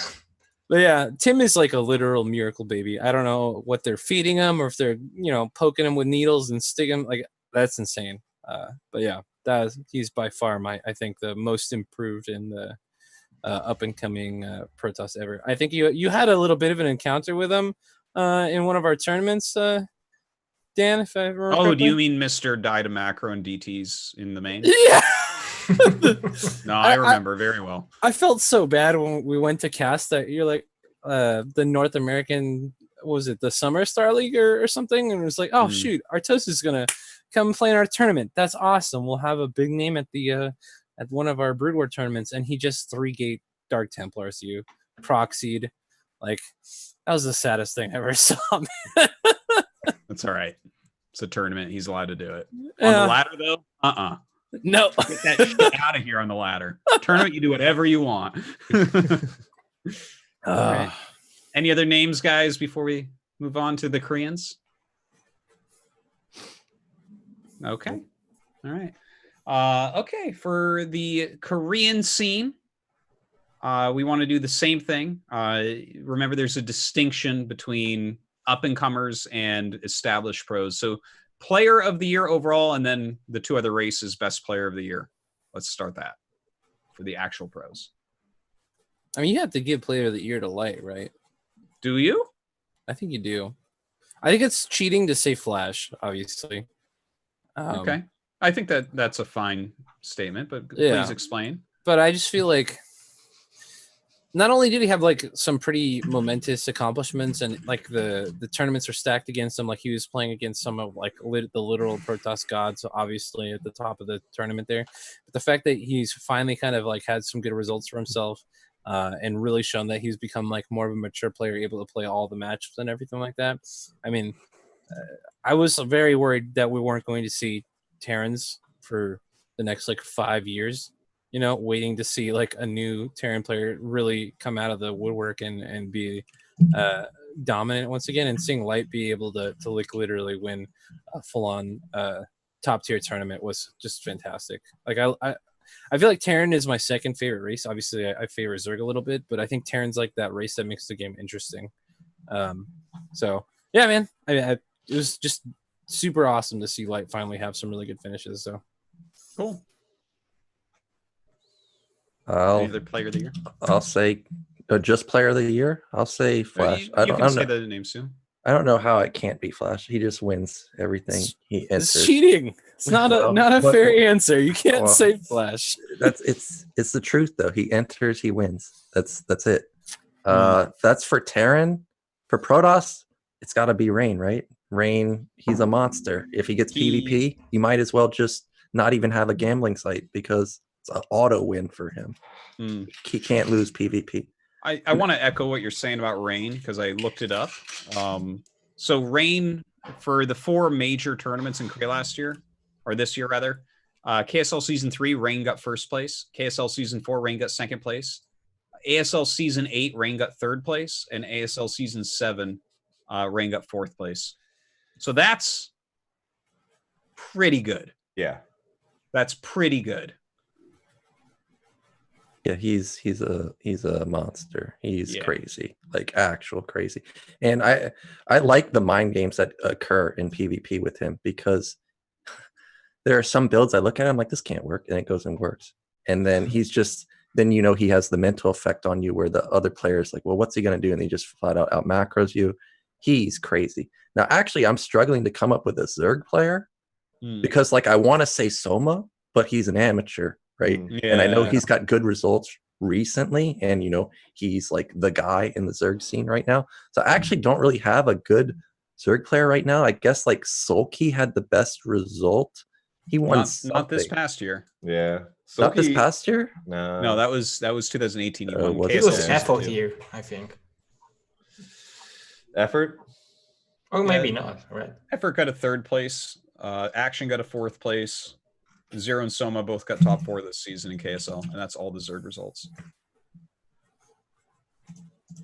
Calm got supply blocked. Disqualified. Yeah, there really wasn't that many great Zerg results this year. Yeah. Well, whenever Zerg rises to the top, they go to the military. It's really fucking weird at this point. I'll miss you, Sulky. Yeah. Yeah, Sulky and effort going to military. So if I would have to choose, I would choose Rain for the Protoss. Like as you said, Artosis is like incredible how much he accomplished this year. It was his year. Like he KSL first spot and then second spot in KSL and ISL top 3 and 4. And Zerg, I don't know. Like there is Sakrisi, Soma, and Zilot. There are 3 Zergs. There are like they shown each other like on the Pro Leagues. It's incredible. And for the Terrans, I think GIJ or something like that. Yeah. I don't know if I'm pronouncing it correctly. Like he is a very good Terran player, but from the Zergs, I think it's Sakrisi who is like one of the best ones. Like he got top 8 to the ISL. So he's really good. So but Rain definitely the best one. So we may as well bridge into the up and comers of the year as well. So it's weird because like so many of the people who've gotten all these great results are still, I would consider, and I think most of us would consider up and comers, but because all of these top people are either leaving because of injury or because of the military, these up and comers are now getting great results. Yeah, that's true. Because I mean, for me, best up and comer is obviously Soma because I mean he's been playing really well. I think if he can get a couple more like Zerg styles under his belt, he seems very good at like 1 or 2 in a matchup, but he doesn't seem to have like many options if those don't work out or if someone figures them out. Yeah, he's all inning it. Yeah, I do want to mention, actually, for up-and-coming Zerg players, and this has been an issue for as long as I can remember, like probably since 2006 or so, anytime you're talking about an up-and-coming Zerg player, ask yourself if they're a 2-hatch player or a 3-hatch player. They're all 2-hatch players. There's so few 3-hatchers that are ever coming up. And I know right now the meta doesn't necessarily favor it, but I'm just saying they're all aggressive Zergs. It's just aggressive Zergs are always the ones that are on the rise. Yeah. It's so rare to have someone that's like a 3-hatch guy coming up. So you've got to be aggressive to get respect from other races. Yeah, I think so. It's too hard otherwise, which is why I want to give my respect to Action. Although he's been a pro gamer for over 10 years. He had quite a year. He's really coming up, and that's a macro Zerg right there. He will 2-hatch, but he is a 3-hatch guy at heart. Yeah, I'm a macro Zerg too, so I feel that was the joke I was gonna make, but you didn't even let me get away with it. Doc, what's the Doc special? It's the make Zerglings build. You just make Zerglings, you win.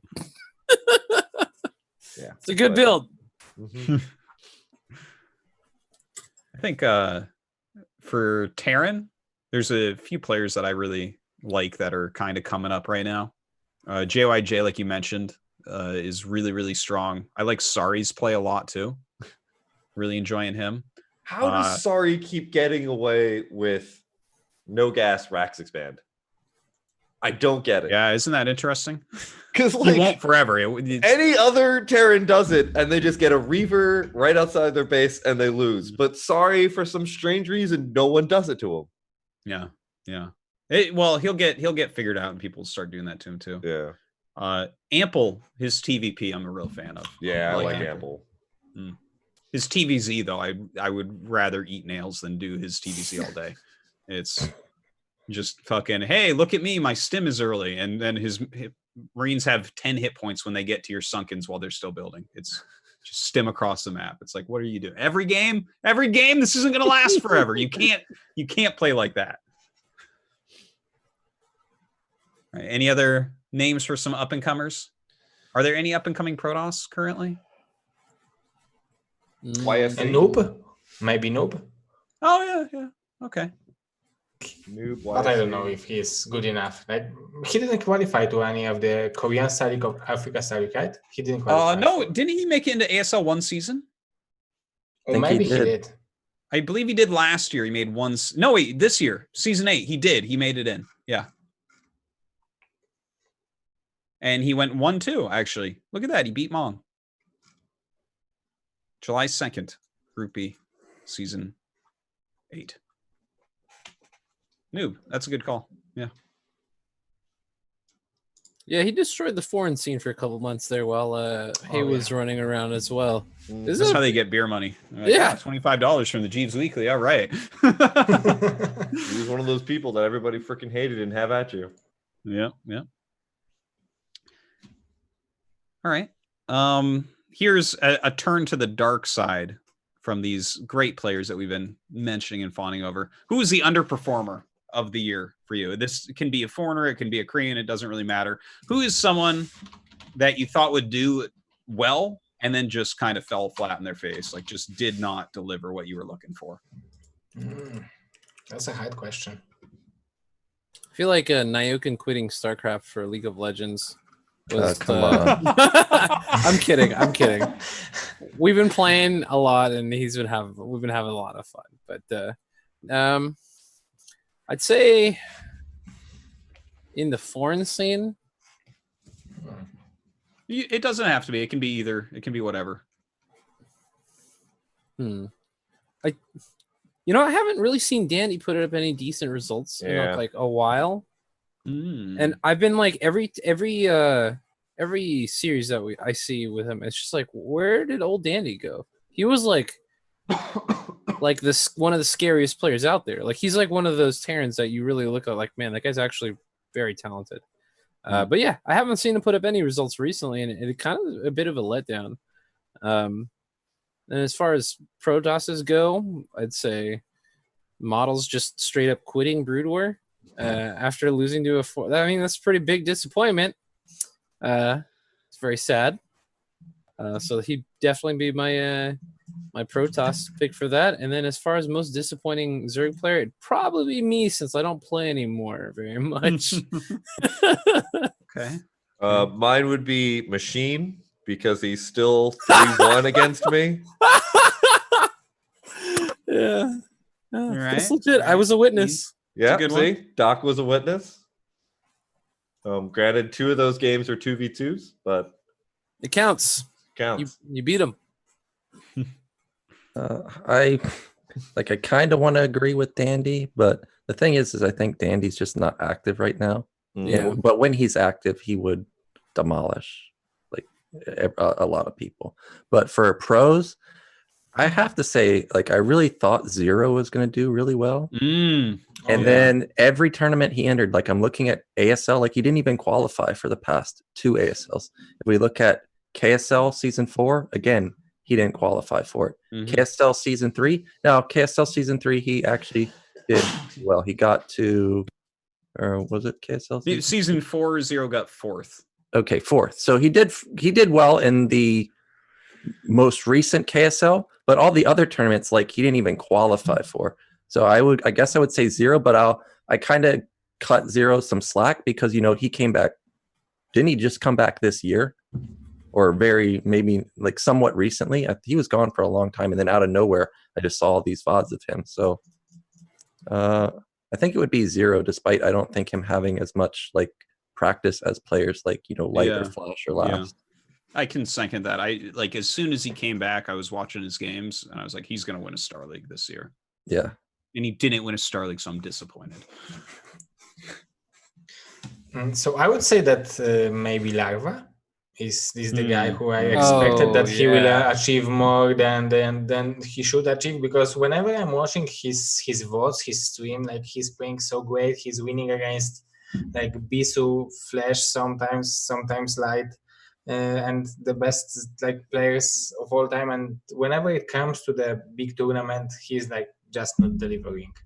And this time it happened too. Like, he had like crazy groups in KSL and like in ASL, but I think it's Lava. Lava is the guy who I think he didn't deliver what I expected he will.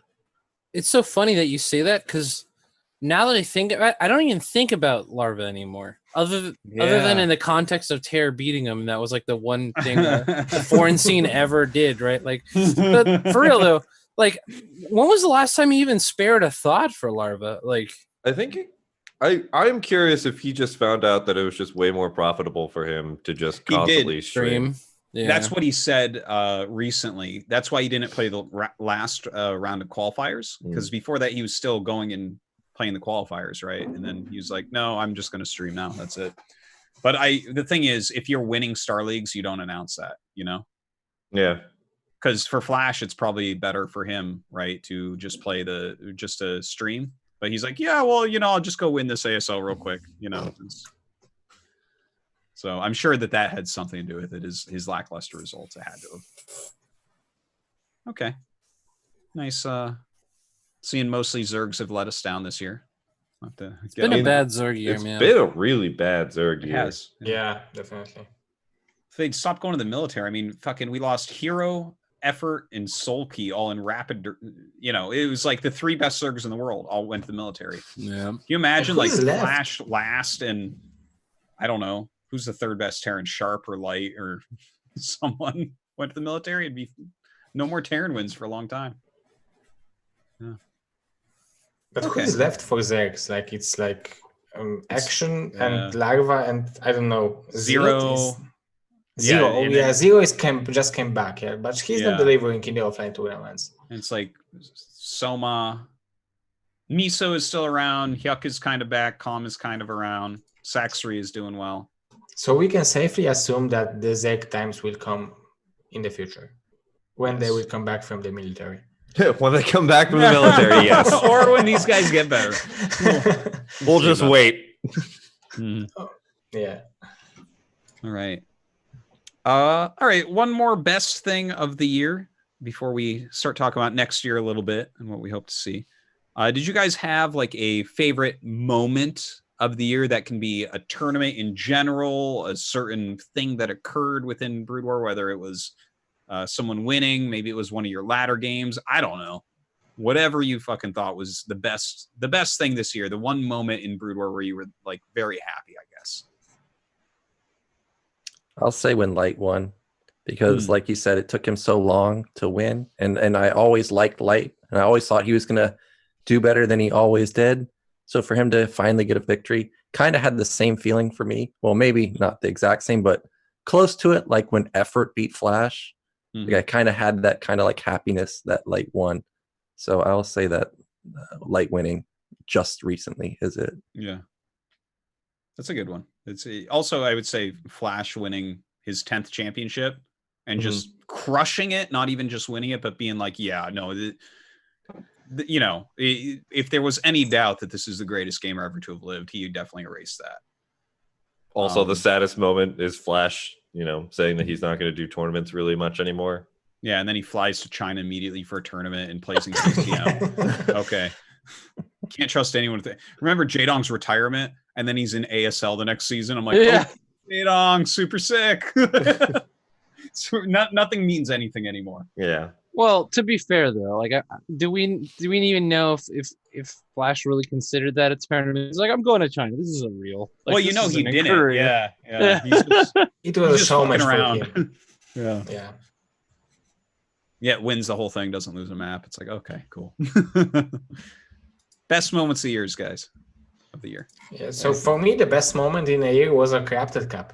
It was like the best moment here when I met all the people from Brood War. It was incredible for me. Like I always loved in Brood War the fact that the offline tournaments are happening. Like I always like practicing. The motivation for me to practice was just to go for the offline tournaments and meet all these people. And now finally, after all these years, I met all these amazing people from Brood War. Like it was incredible, and like it was the best tournament in a couple years in the past. And I met Artosis and other guys, like everyone from the scene actually been there. So I think like the Crafted Cup and like meeting with all the people was the most epic thing for me for the past year.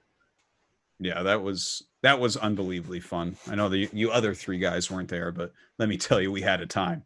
I have my jersey though. I have a jersey that doesn't fit me from the Corrupted Cup because I also have a jersey that doesn't fit me from Corrupted Cup. Dude, it's so small. It's I look so like tiny. I look like an obese man, like stuck into like a superhero costume. So if you can imagine that, all my curves and stuff are sticking out, looking really Robin-esque. It's pretty bad. Absolutely. No, that was fantastic. The LAN tournaments are what I live for. Like that is LAN Brood War tournaments are my #1 joy. For real, man. It's other than my children, of course, but Brood War tournaments, guys. Joey, this is fast. We're gonna flip that around real quick in the edit. Yeah. You know what I mean. You know what I mean. But yeah. I agree, man. My moments for sure. I mean, dude, the LA LAN was fantastic. It was the first time I ever got to cast at an actual LAN with a crew that was taking care of like the production stuff like that. But more than that, man, just getting to meet everyone was just so much fun, man. We stayed up. I think every night I was there is up to like literally until the PC bond closed at like 4 a.m. Like we're just doing, you're playing hunters with everyone like literally just sitting behind you and stuff. Like it was an amazing feeling. Like I don't really know how to kind of express to people who haven't gone to like a Brood War LAN before. It's like you experience kind of like this ridiculous kinship with everyone who's there, like no one's really in Brood War for like the glory, right? Like, so you're not going to Brood War be like, I'm going to be famous. We're going to make some money here on this awesome esport. Everyone just fucking loves StarCraft. And so you have that, like that right away, you have that brotherhood with everybody that you meet there. And it was just such an amazing time, man. Every live StarCraft event I've done has been fantastic. We have like we're starting a small scene in San Francisco right now, trying to start up a local scene. So if you guys are out in the Bay Area, come by. We'll be getting that going. But man, dude, just going and hanging out with all the homies from the StarCraft scene is just the best. Absolutely the best moment. Absolutely. Shamty, do you have a best moment of the year? Beating Machine 3-1. I want to change my best moment of the year to that as well. I wasn't there for it, but like I'm loving it right now. I was 3-0 at one point, and then I actually played as Zerg. But I actually, I don't really have. I don't think like a strong moment that stands out. Really, it's been like a pretty calm year for me for StarCraft Brood War. I haven't really been doing that much. I've been trying to get back into streaming.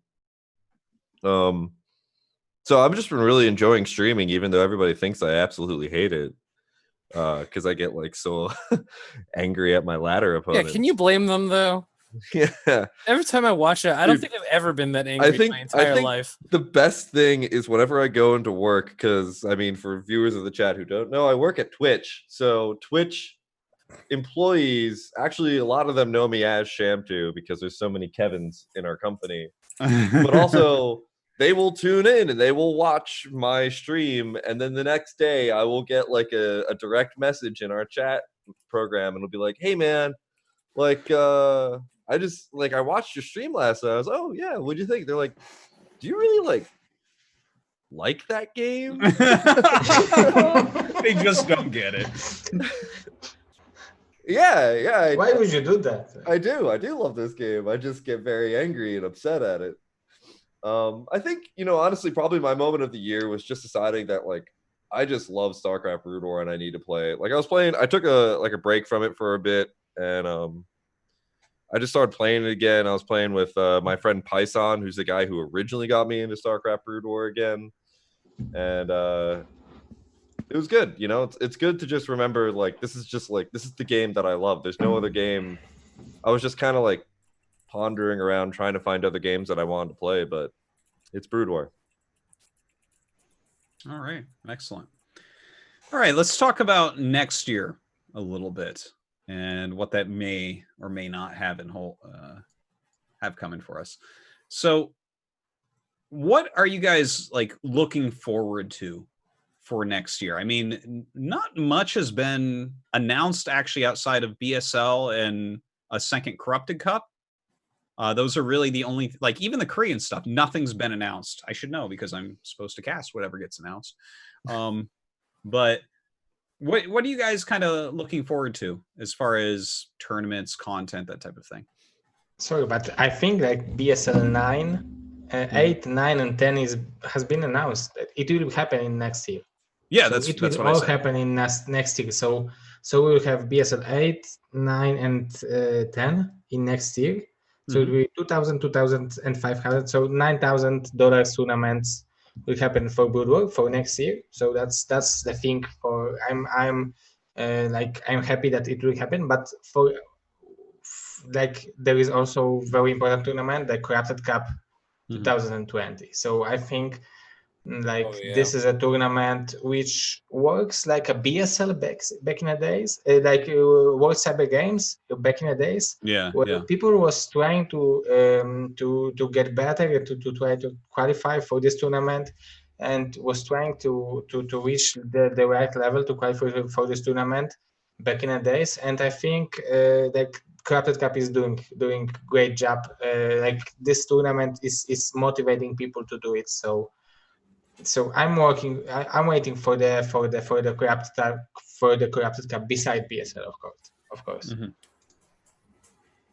Yeah. I'll also echo that. Looking forward to BSL because there's 3 more seasons coming, 8, 9, and 10, and Corrupted Cup. Really looking forward to that. Looking to see how far Artosis can go again.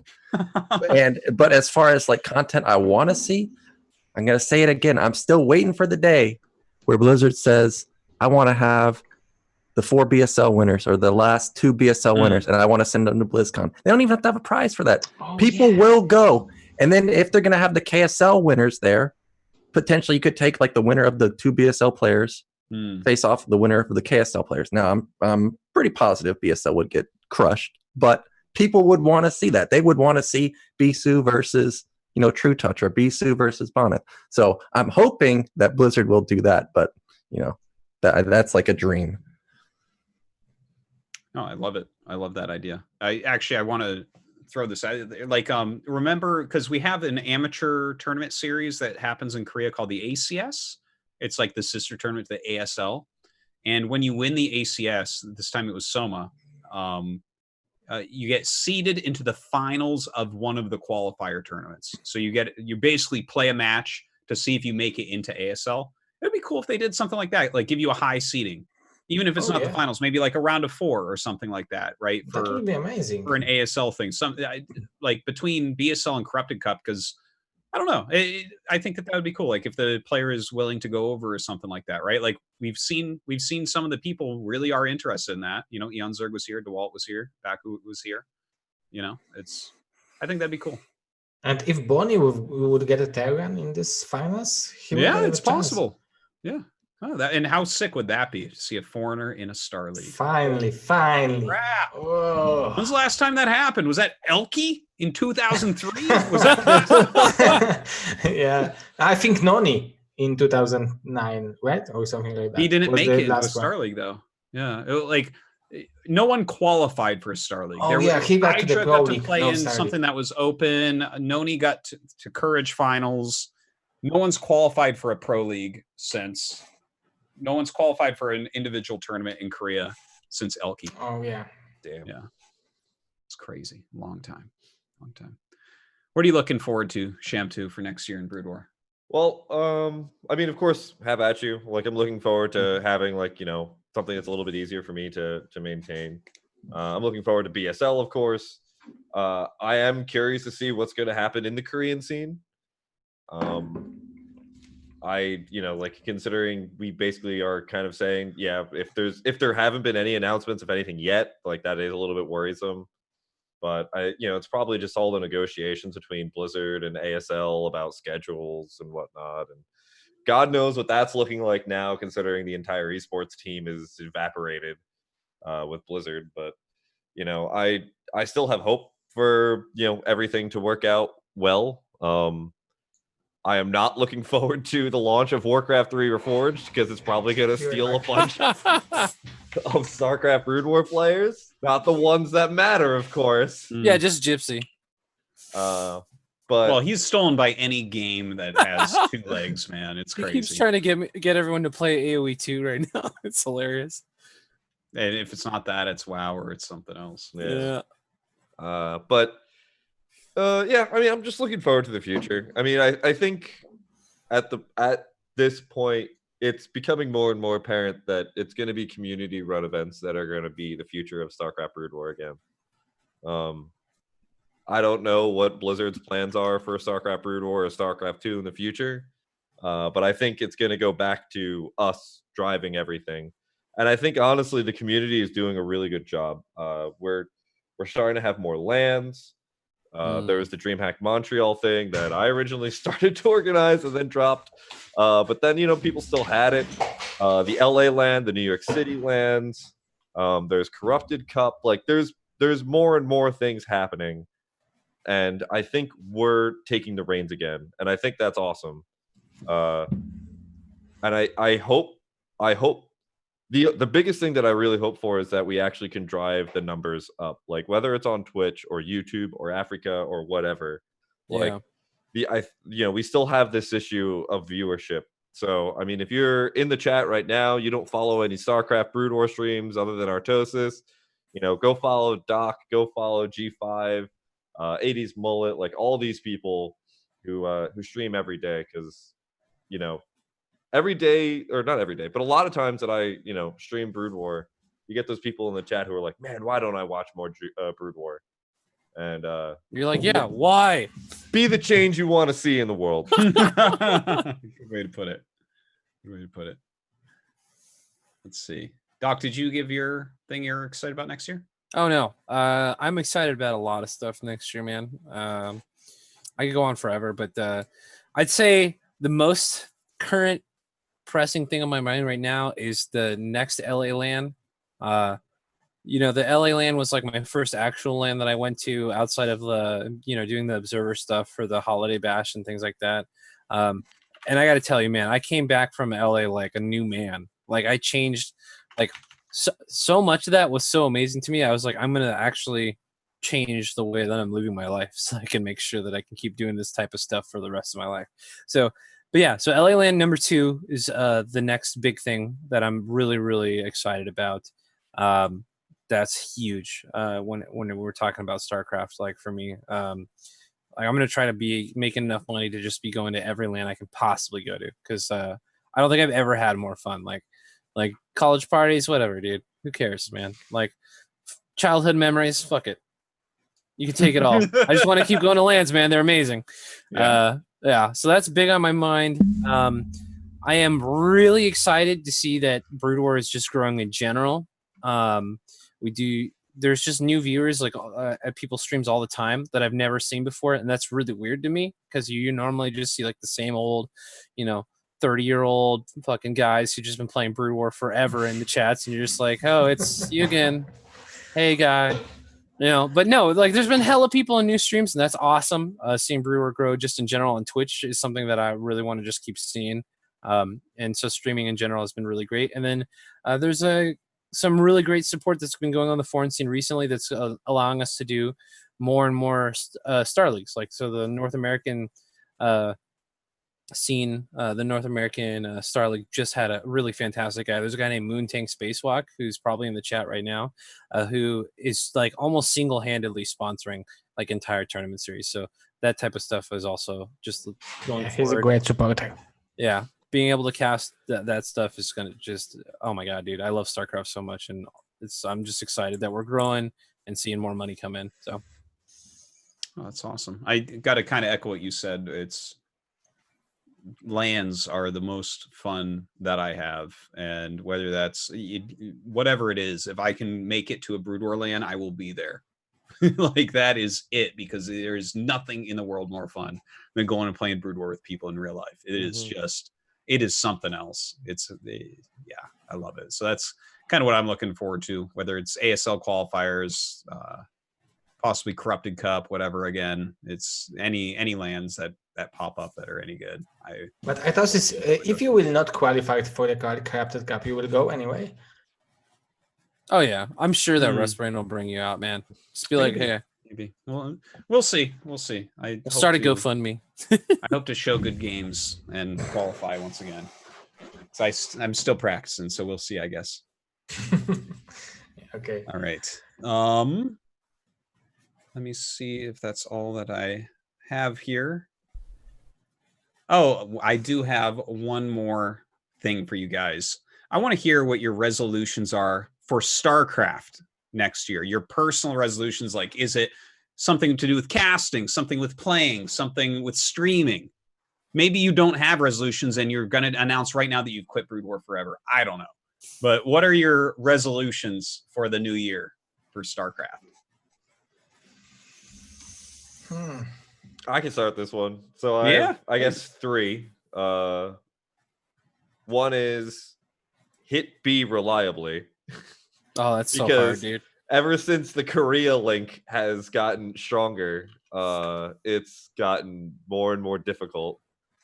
And like my ranking has tanked again, even though I'm most certainly playing better than I've ever played before, and I'm getting better. My ranking keeps going worse because there's just more Koreans playing at the hours.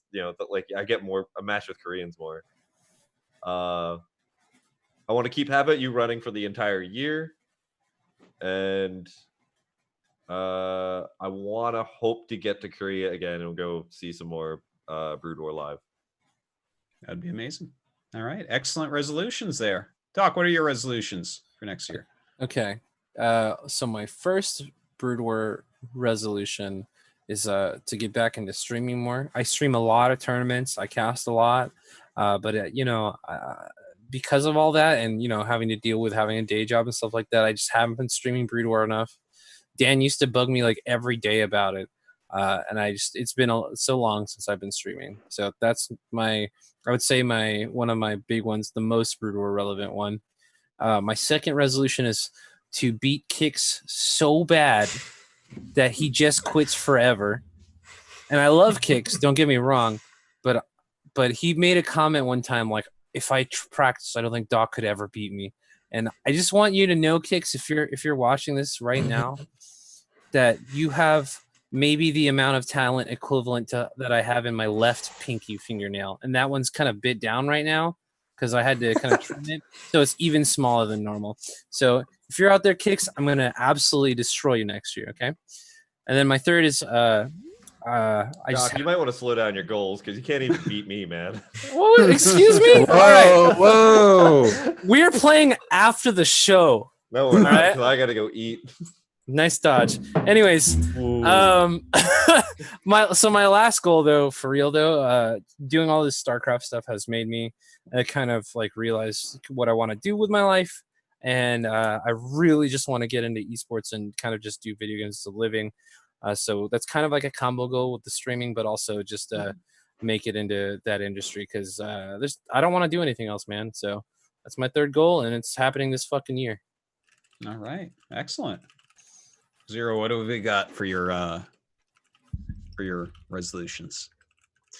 So I would like to end what I announced that I will do. So I announced that I will make BSL 8, 9, and 10 in next year. So I would like to deliver that, and I would like to make it happen. Like actually, like make it epic, make it great. I would like to make BSL 10 $10,000 prize pool. This is what I would like to deliver. I'm still talking with few other sponsors, so it's still possible.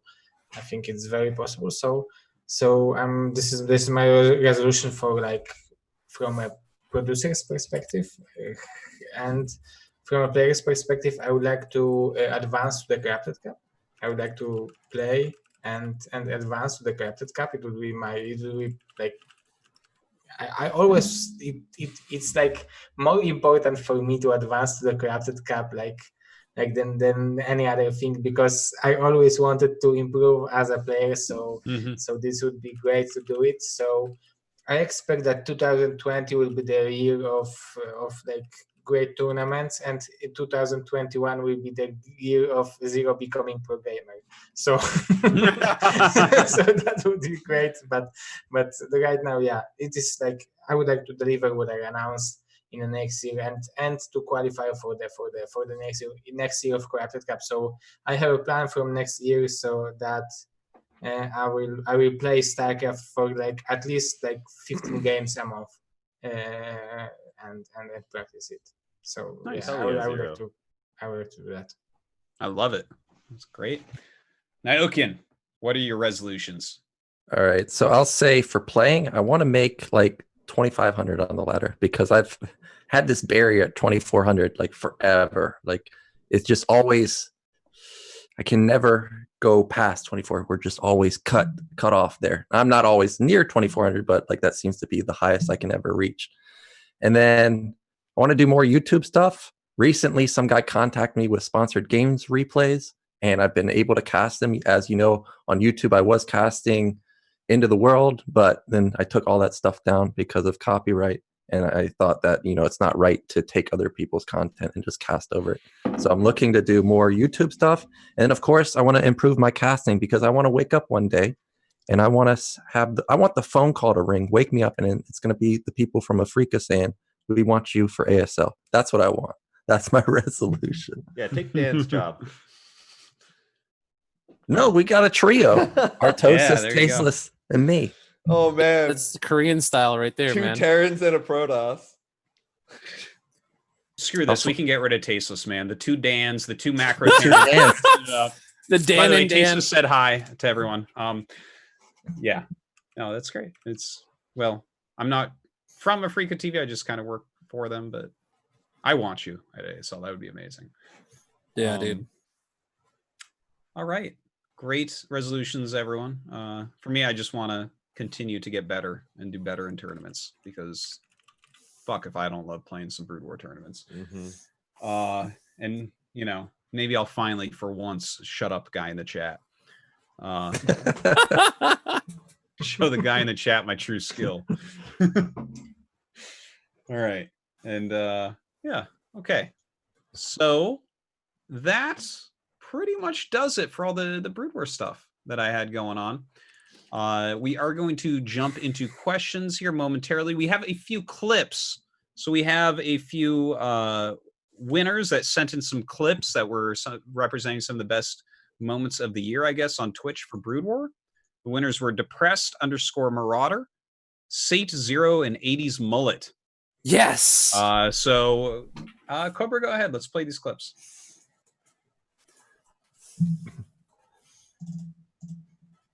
This is the part where the lag between the stream and us. Receiving incoming transmission. Comlink established. Hey, what's up, man?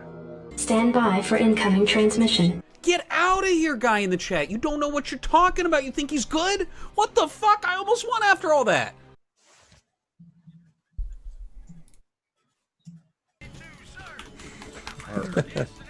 Is this happening? Or? That can't be real. I am Artosis, and I am here with Did you guys see that? ST8 Next Genius. It is Guinea Pig from TSL. Oh man, when you miss the marine with the probe, oh god.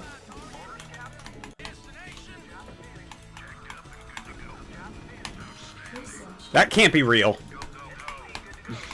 Did you guys see that? Oh!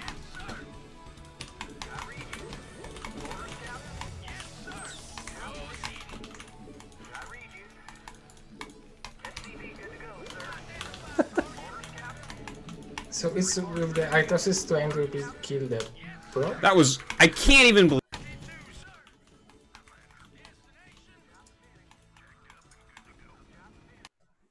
One last time. So what is it, guys? What is it? Future has left the game? Come on, guys, we're running out of structure. One health. Alright, Dude, I have to just say, do it though, myself. Artosis, your stream is just a gold mine. Like, Yes, so. I feel like every day I watch it, I'm just like, this is like an award-winning clip. Like, where's the clip Oscars? Oh my. Oh! Oh, yes! Woo! Where's that? Yes! Give me those bits, baby! Woo! I think we're just looping this one clip right now. I'm fine with that. Oh, here More we go. than fine with that. Oh! Dude, this is the Maverick build! Oh, right. Oh! Oh my god. Excellent. One last time. Oh my god. So what is it, guys? What is it? I remember this day.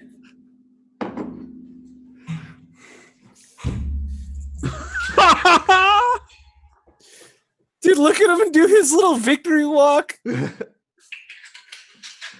It's just so perfect. Oh my god. Oh my god. That was amazing. He Yeah. made it work. Yeah. He made it work. What is it, the Maverick 137 build or something they call it? Oh my god, it's so stupid. That clip was actually sent in twice. It was so good, apparently. Ah, man. Damn. It's amazing. No, that's good. I don't know if people in the chat can read it or whatever, but Future was just dead, and he just writes, Future has left the game, and he just wins because his opponent surrendered. Yeah, and he paused the game for it. Oh, what? This is what was going about. Yeah, so good.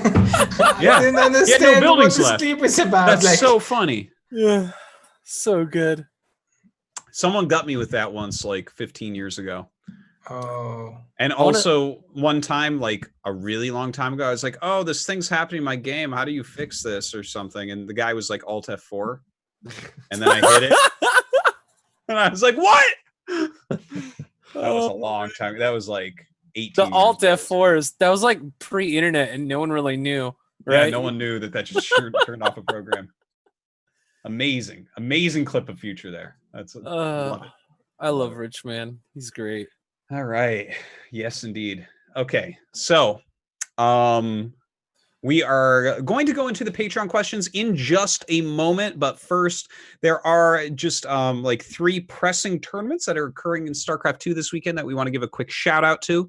Let's go ahead and jump to page 4 of the show notes. Cheeseadelphia number 11. It returns this weekend, December 14th and 15th in Philadelphia. If you are in Philadelphia, even if you're a StarCraft 1 guy, you're going to want to go down there. There's a bunch of people that play StarCraft 2 that would beat you at StarCraft 1 at that tournament. Don't worry, okay? They know. They've played. Okay, they're going to at both games. It's cool. It's going to be fun. Check that out. All right, jumping to page 5. Also, the Copa America qualifiers are done, and the groups are playing again this weekend on the 14th and 15th. Definitely do check that out. There's also on side 6, Xmas, Alpha Xmas Showdown, and that is going to be played. That's being played before the next Pylon show, basically. 16th through 22nd, and then 17th through 23rd. Well, no, that's just different times. Never mind. Anyways, 16th through 22nd. Check it out. Lots of great tournaments in there. And then jumping to page 39. Is it? Oh my God. The Big Gabe Invitational. Number 1, Big Gabe himself has invited 8 players to play. Roddy, Naruto, Funka, and Gabe himself will be casting a great lineup of players. Again, that is going to be in Meltdown Cologne. If you're in Germany, if you're in Cologne, definitely check that out December 14th. Okay. So that is our pressing news right there. Let's go ahead and get into this week's Patreon questions. Don't forget, if you want to ask these wonderful users some questions on Patreon, do go to patreon.com/The Pylon Show, and we can help you out with that. Okay, let's go. Pulse asks, hello, everyone. What do you think of a mode similar to Total Annihilation's Galactic War mode, where each faction controlled planets and the players fought over contested ones? Battles were 1 versus 1, 2 versus 2, 3 versus 3, and even 4 versus 4. Could it be interesting for StarCraft, or would it split the player base? So that sounds really awesome. Like really fun. Like I assume that the concept is like you get paired up with like 6 other Zergs and you're playing against 6 Terrans and 6 Protosses trying to like win this like thing that's like a bunch of different maps and you all play on it and it's like a territory thing, but we still don't have rank 2v2, so yeah, don't know if that's gonna happen anytime soon. But yeah, no, I mean it sounds like a lot of fun. I just have no idea how you would implement that in a 20-year-old game. Like that sounds crazy, but like everybody loves those like risk style games where you're taking over cities or planets or something like that. I was just playing some game a whole bunch, Endless Space 2, when it was on Steam sale, which is like kind of like that style, but you don't actually control any of the units. Like those are just really fun games to play with your friends. So I mean, like I wouldn't be opposed to it at all. But you could run a tournament like that. Just I don't know if you'd ever see that on the actual game. Yeah. All right, well, Pulse, thank you for your questions. Looks like everyone would enjoy it, but again, like you said, we don't have rank 2 versus 2, so we got to take things as they come. Well, we can select colors, so you know, yes. True priorities, and also crash our games by rallying and then canceling a hatchery. Really? Yeah. That's back apparently. What does it do to the ladder? I haven't heard too much about it on ladder, but I know it just recently kind of like screwed up a tournament really bad, which is why I even know about it. But basically, if you make a hatchery, you rally it, and then you cancel it, it can crash your game. So it's kind of like very unfortunate. All Artosis cares about is, can I lose MMR to stupid people because of this? Yeah, right when I'm about to kill my seat. Wasn't like, no, the hatchery starts and then it cancels and the game crashes. I'm like, oh, terrible. All right. Thank you for the question, Pulse.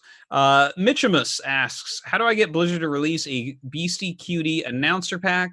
I need guidance when controlling my Mariners and Town Hall.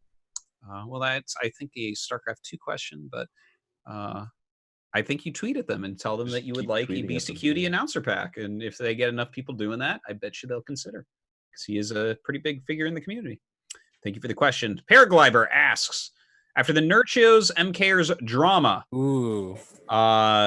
can you explain in layman's terms how a player / caster typically gets paid by organizations? Do they book flights / hotels for you? Do you book it and send them the receipts? Do you just give them your PayPal / bank account details? Or do you have to submit a formal invoice? Okay, so we'll talk more about that drama next week, but about the way it works, yeah, it definitely depends between companies. My general, the way it's worked for me in the past, nowadays you have to do invoices. There was definitely a long period where people would just pay you because they already had your bank info. And they would almost always people book flights and hotels for you. It's very rare that you have to book those yourself and get it reimbursed. That's a very rare situation, but it has occurred. It has occurred. So yeah, there you go. If you want to re-ask that next week, no problem.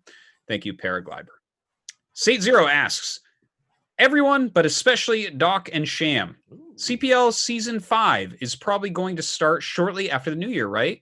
Right. Talk about CPL. Tell all the players why they should get involved, what it is, what to expect, etc.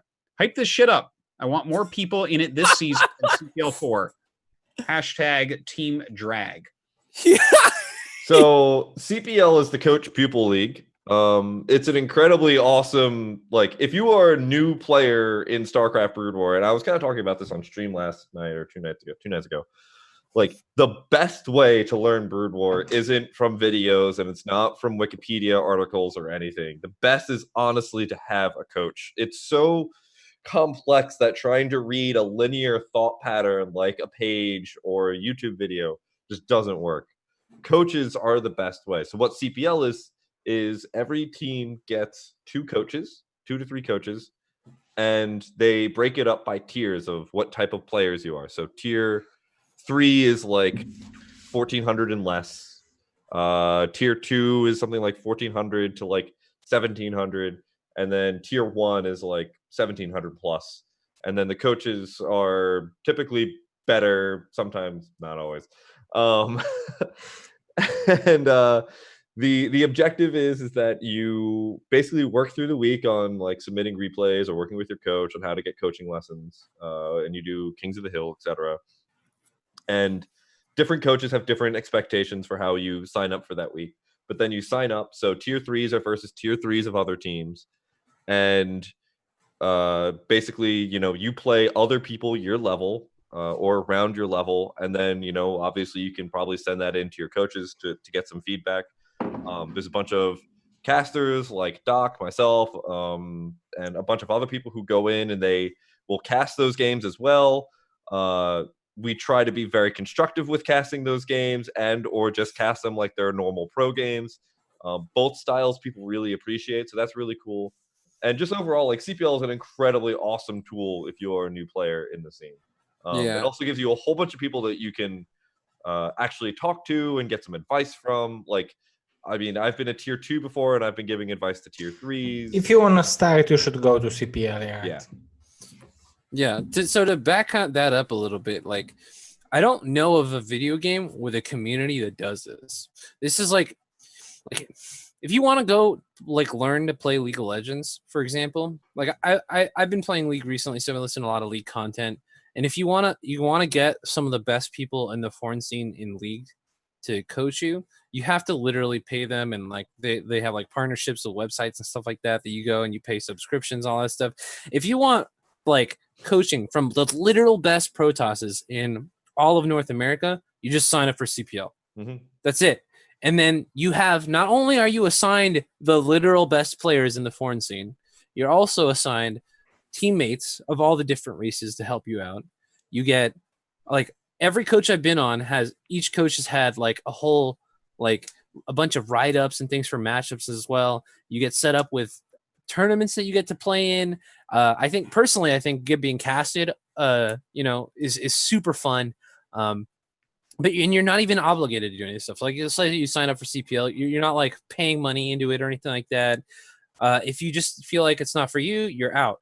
But like, I don't understand why people see Brood War as this like incredibly difficult thing to get into. It's a hard game, but nowhere else in the entire like gaming sphere will you find a more supportive scene with such a amazing, officiated, fantastic way of getting into the game. I mean, I wouldn't say that, but I would say CPL is an amazing tool. I don't know. I've never seen anything like that in any other competitive game. All right. Well, thank you for the question, Say Zero, and guys, go sign up for CPL. Hyper Turtle asks, you wake up Christmas morning and find a scout in your stocking. Do you use it to intercept drops, harass workers, and fight some capital ships, or do you contact Santa and ask if you can exchange it for a lump of coal instead? The scout is actually a very good unit, just not for its price. It's I would use it to harass though. I would also use it to harass. Do you remember the days where people? Okay, we're going back to Lost Temple, but do you remember the days before replays even where Protoss players would sometimes proxy a Stargate versus Terran and go scouts? Or is that just me that had that happen? I mean, I've had people go scout against me, but I don't think it was proxy. Like, I mean, there was the stove, of course, which is just the fucking stupidest thing that ever existed. But I think, speaking of CPL and speaking of scouts, I think I actually lost a CPL game to a guy called 4 Probes in a Dream, best name ever, who started off with scouts. The thing about scouts, though, yeah. So the scout is like, it's like the teabagging of StarCraft, right? Yep. So it's it's possibly the best unit in the entire game to just make someone else feel terrible, and that's why Special in the chat should just we can't remove the scout, because if you can't make a scout, what are you gonna build to make your opponents just feel awful about themselves? Yeah. That's the perfect unit. Dark Archon. Dark Archon, just an army of Dark Archon. Yeah. That's so much better, though. I mean, Dark Archons actually have use in PvZ. They're useful in all the matchups a little tiny bit. I think Ghosts are by far the most useless unit next to the Ghost. Scouts, then Ghost. And I'm wondering why no one is using Ghosts. Why, when you can use it against Arbiters, right? That is how expensive they are. Dude, that's some Avillo strats. I remember before he got banned, he was doing that in Brood War. He was like making tons of ghosts. It's like, I'm changing the TVP meta, and he did pretty okay with lockdown, man. I mean, putting it out there. You can, but it's not easy. Well, the lockdown thing is just like fucking. It hurts my brain when people in the chat are like, why don't you go lockdown? It's like, Flash can't manage ghost locking shit down. Okay, do you know how they die in a millisecond? They're the smallest thing in the game. Did you know they're smaller than a Zergling? Listen, guys, it's so hard to click on them. I'm so excited that you watched that one Boxer replay VOD where he like locked down like 17 tanks in half a second, but he also took 10 minutes to set that up. Yeah. But on the scout, actually, once upon a time, G5, who is now in the chat, what's up, buddy? Started going scouts in our practice games against our Zerg players in media, and they started to get angry because he started winning because he was just microing them like mutas, and it was like, eventually he's like, no, it's a real strat. It was pretty cruel. All right. Thank you for the question there, Hyper Turtle. Sauce King asks, if you had to go an entire day from the moment you wake up to the moment you go to sleep listening to the sound of a single Brood War unit dying over and over, which unit would you like to hear? Which would be the worst? I have a story about this. Wait, Okay. what? So back in college, like that was around the time that people had started putting like custom ringtones on their cell phones. So people were taking like random sounds like Pokemon healing or whatever and making that like their text message ringtone. I was just beginning playing Brood War again, so I put my text message ringtone as the science vessel exploding because that's the best sound in the game. It's a great sound, like that sound. Awesome, great, awesome, great idea. This was an amazing idea, Shamtu, until I started getting texts while I was asleep, and I would start having terrible nightmares of playing TVZ and losing all of my science vessels. I swear to God, like waking up sweating, like I would be panicking. It would be like the worst Brood War games you could ever imagine. And I'm like losing my brain trying to figure out why I'm constantly having these freaking dreams when all of a sudden I'm literally like sitting there racking my brain trying to figure out why it's happening. And then my text goes off and I go, oh, no freaking wonder. So here's what I did. I changed it to the sound of a siege tank sieging up. And I started having amazing Brood War dreams. And that's how you know when you've got a lot of serious problems in your life. Is when your nightmares are about your science vessels exploding. I was in college, all right? Like, I had a lot of problems, all right? Mute your phone. Oh, my God. Anyone have any other... I'll say the worst for me will be the Queen, because I hate the sound that it makes when it dies. Now, obviously, when I'm Terran and it dies, I'm real happy that it died. But I think the best, I actually thought about this. So does the Interceptor actually make a sound when it dies? I don't even know, because a lot of the times the carrier's attacking and that's making all this noise that when it actually does it actually make a sound? So if it doesn't make a sound, I would say the Interceptor, because I wouldn't hear anything. But honestly, a lot of times I don't even hear sound in the game. You know, back when I didn't have headphones, I used to play with speakers, and I'd be playing in like a shared room where my parents are in the other room. They would walk in and say like, Daniel, you require more minerals. You require more minerals. You require more minerals. I like flat out just don't hear anything in the game because I've heard it so many times I kind of just blank it out. So I'm not sure if that would even affect me at all, but I'd probably pick Interceptor. I would not pick clicking on the Academy. I hated the Academy when I started playing. Yeah. The scream it does. I'm like, what does this have to do with learning? That's like iconic to me though, because you hear like the dun dun dun dun dun dun. It's a Diablo sound. It's like it's like part of it to me now. No. You have any, Zero? What's the best death sound? I don't have any. No? I don't know. What about probes dying? I like that sound a lot. I like the sound of vultures shooting and probes dying. Right. I don't like Marines going off steam. Like, this is like the moment when I feel like the Marines are going 100% into the StarCraft. Gotcha. All right, Sauce King, thank you for the question. Excruciation asks, just got done reading MK's and Nurcho's statements, and it makes me wondering, is it possible to ban an organization from a tournament series?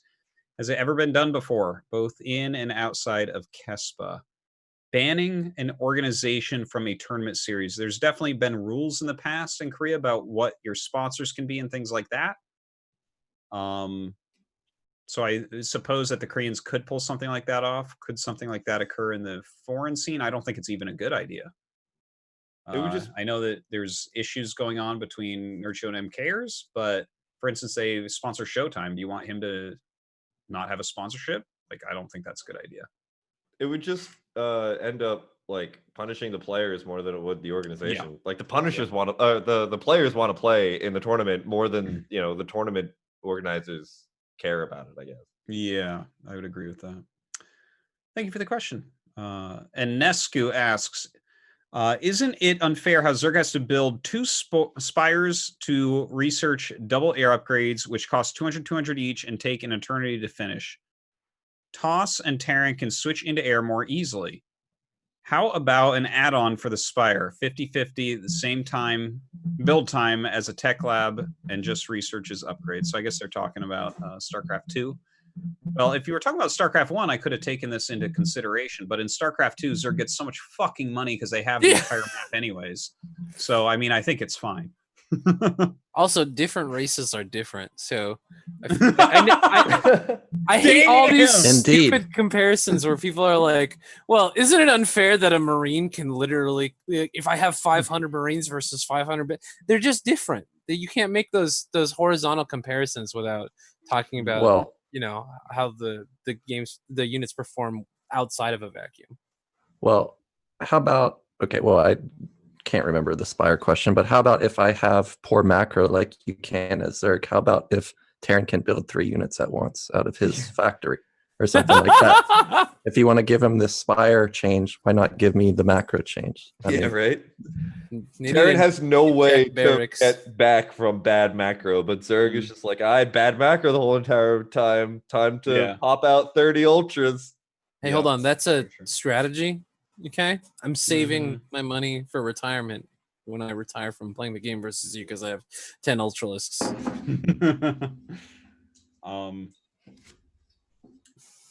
Wait a minute.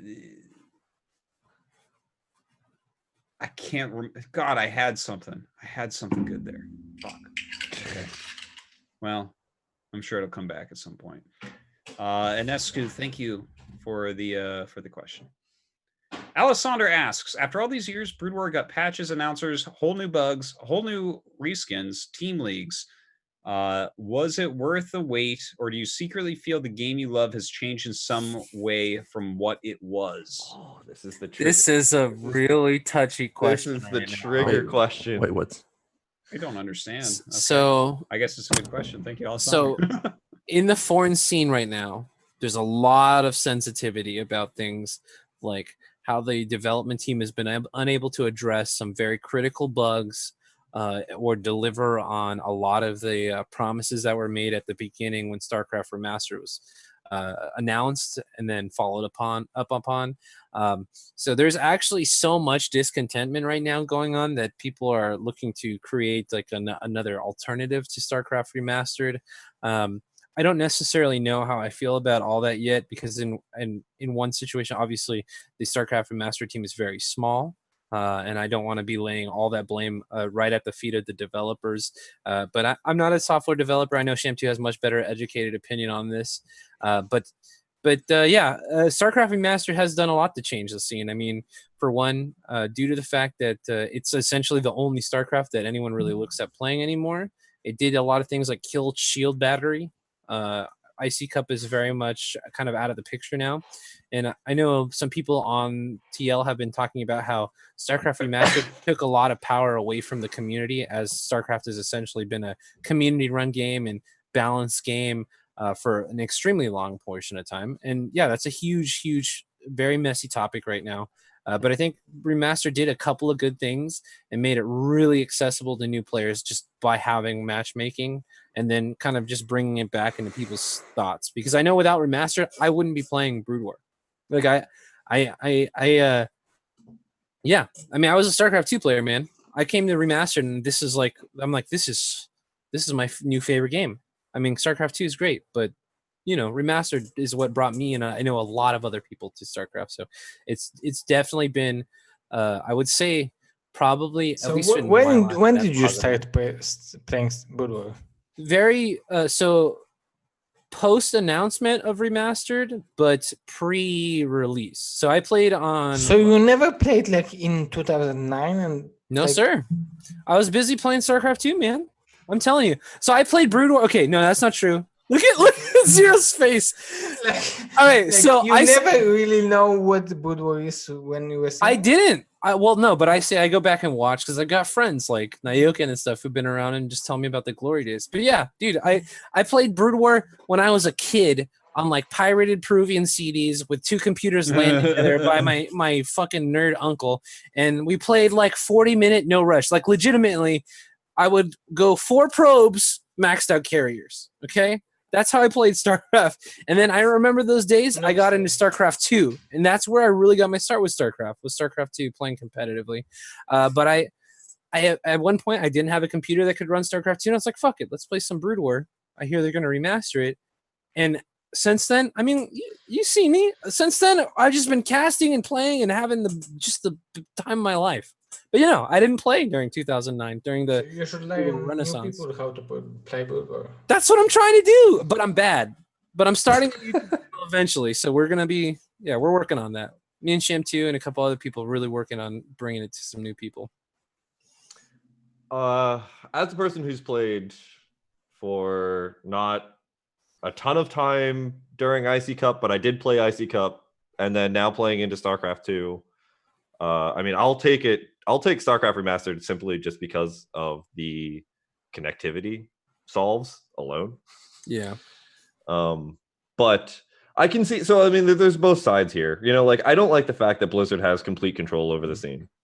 I don't like the fact that Blizzard has complete control over esports as well. Like, we're lucky right now that a whole bunch of our tournaments are very small, and Blizzard isn't looking to like suck money from our smaller tournaments. Yeah, with like the licensure stuff. I know from the Heroes of the Storm scene that you do have to go through licensing and everything if you have specifically sized tournaments, and if you don't, like you start getting into like weird legal issues. I also don't like the fact that we don't really have as much control or say over the priority of what the StarCraft Remastered engineers are working on. And I don't blame Grant or Matt because I think both of them are amazing people, but I do blame the priorities that Blizzard is giving Blizzard games, and that's frustrating.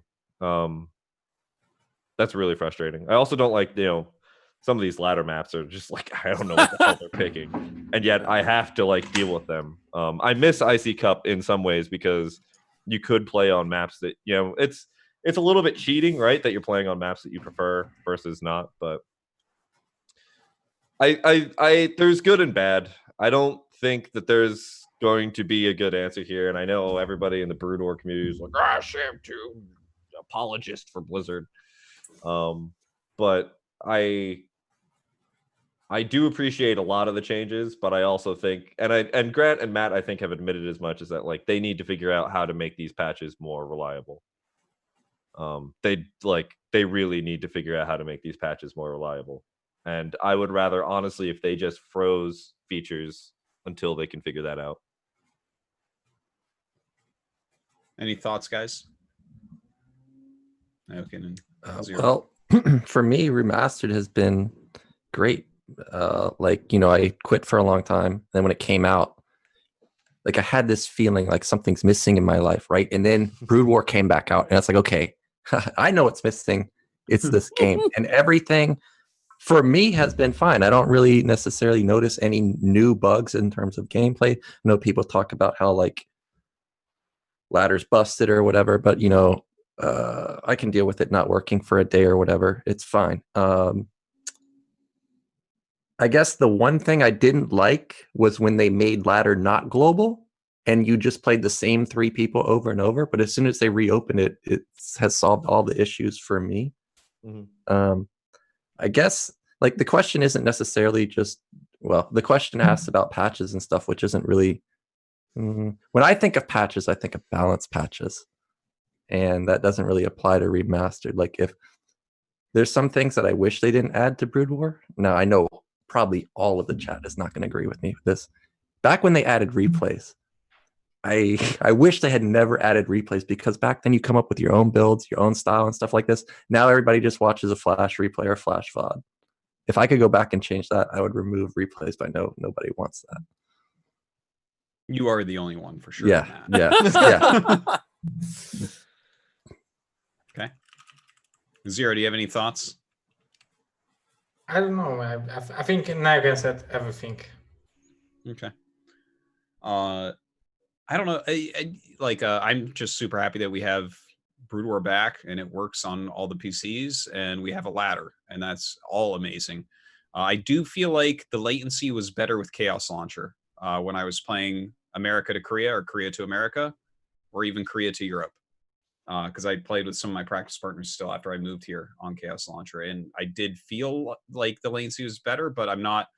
I can't say for certain because this is like a memory that I have, and people have gotten so much better now that maybe it just felt good enough back then, and now I have a higher, threshold of pain or something, or lower threshold of pain towards lag. So, yeah, I can't really say anything negative. I love it. I'm so happy it's back. Thank you for the question, Alessander. All right, Fear Dragon asks, question for everyone but Artosis. You play a game of StarCraft against Artosis with the goal of frustrating him. What strategy do you pick? No repeating answers from other guests. Thanks. Gargantuan oscillating blades that reduce speed, atoms vibrate in things. Well, this is easy for me because this is my main Protoss versus Terran build. I rally a Zealot to your base, I go DT, and then I hide bases and go carriers. That's what I would do. I know that would tilt you to no end, not only because of the Zealot, but also because of the DT. Then I have bases all over the map, and then follow up with carriers. I would beat you whether I won or lost that game. Yes. Yeah, I would probably do 13 Scout Zealot into 2 base with 4 gates and just pressure the 3rd. And then as soon as you lose your 3rd, because that's inevitable, I would just take the rest of the map. Damn. And that's how I play every PvT. All right. That's good. GG. GG. All right. Thank you, Fear Dragon, for making me live through this. All right. Red Gunner Guy asks, the last question we have here. How do I get more people into or back into Brood War? There is a total of 1 person I know in my city that plays compared to a dozen StarCraft 2 players. Oddly enough, it seems many older people used to play back in the day, but have moved on. Should I promote KSL and ASL? What do you think? How do you get people around you into it? No. Okay, Doc Holiday can go first. Oh, I was just saying no to that last question, but I don't think that KSL and ASL or esports almost in general is like a really great way to attract people to Brood War. It's a great game, but it's a fairly esoteric type of game to like look at. You're not just like watching Counter-Strike and you're like, oh, okay, I got shot in the head. I get that. Like there's a lot more going on. I think we need stronger content creators first and foremost. Like the type of content that like attracted me and like my girlfriend, a lot of people to like, let's say playing like League again, are like not even like high level players. They're just like good entertaining content creators just in general. And obviously also just playing with your friends and getting them into a community right away. I know Sham2 harps up on this point a lot. You play the games that your friends play, generally speaking, unless you're weird like me, because I don't know anyone outside of StarCraft who actually plays StarCraft. But generally speaking, you play games that your friends play. So get your friends into it, just play it with them. Then set them up with a network of people who they really enjoy spending time with and playing games with. That's a great one. And yeah, if you wanna really help the Brood War scene, get with either people who are creating content, like with casters and just in tournament organizers, and offer them support. Like you have no idea how hard it is to just do everything for a tournament by yourself. Really difficult. Yeah, either create content, support content, either financially or with your own, like, blood, sweat, and tears by helping with that, and get your friends into it by playing with them. Those are, I would say, my 3 points at least. I'll agree with most of that. Definitely more content creators, more streaming. But I think we've had this question again. Other than that, I don't really know how you can get people into it. But to me, there's two. When I hear get people into that, what does it actually mean? Does that mean more people playing, or does that mean more people watching? Because, for example, I don't play Counter-Strike. I will never play Counter-Strike. Counter-Strike's a fun game. It's just not my game. But I like to watch Counter-Strike because the casters, they're amazing. You can tell that they love the game, that they played the game. The hype is real. So I would like to see more casters like actually feel the passion in the game, right? There's very few StarCraft casters when I watch them and I actually feel that. So I would like to see more casters be like more passionate about the game, and maybe that could draw more like viewers. Maybe not necessarily more players, but more viewers. Yeah, I mean, I think it's just a question of viewership at this point. I think a lot of the people who are going to be into Brood War are into Brood War. And I mean, if you want to get your friends to start playing Brood War, I don't know, 3v3 BGHs. Like everybody loves 3v3 BGH. Yeah. Hopefully, you know, team matchmaking comes in the next millennia, and you know, maybe you can play with your friends a little bit more. But I don't think that's actually that huge of a draw in terms of getting new players. I think the only people who care about 2v2 Brood War, aside from like a very small percentage, already are playing Brood War. And you know, I'm sure there's going to be like that one person who's like, actually, Sam too, I haven't played FER because they don't have 2v2 matchmaking. Like, great, cool. You're like one person.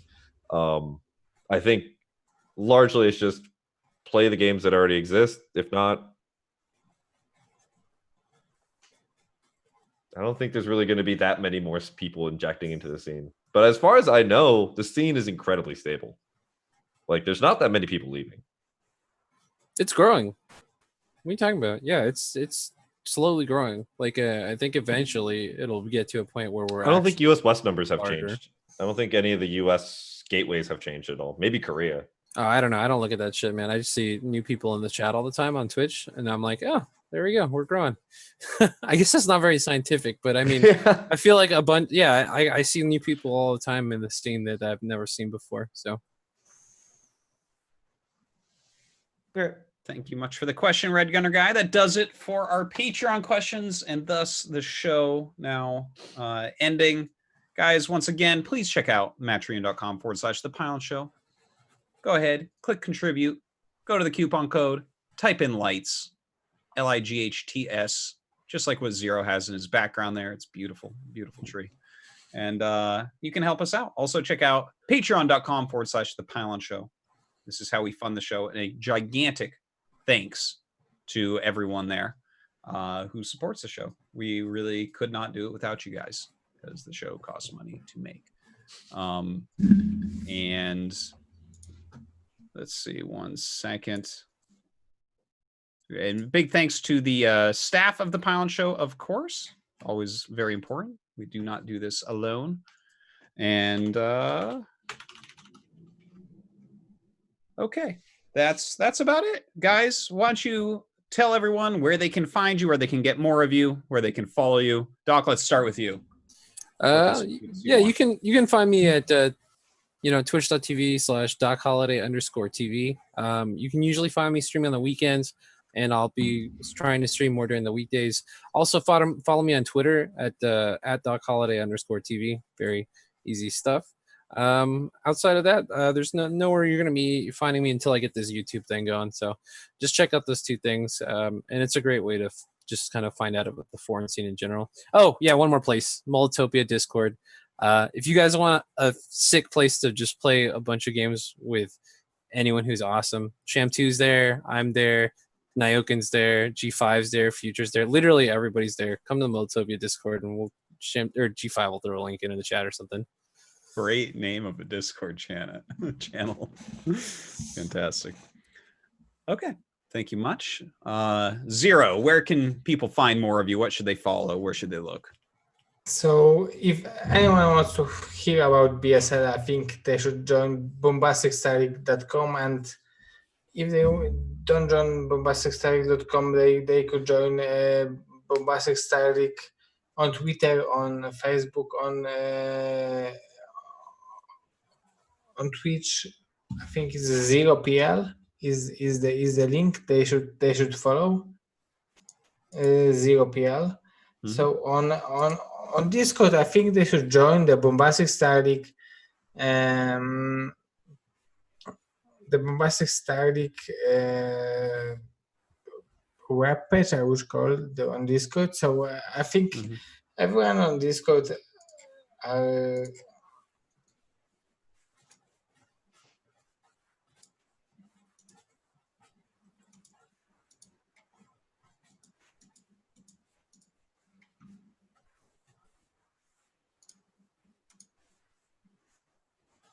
Are we done? Oh, he disappeared. Okay. All right, guys. Well, you could have followed Zero, but now that he's dead, sorry. Well, hopefully he'll get back here. Definitely do check out all his great stuff. BombasticStarLeague.com. 0PL with 3 Z's on Twitter.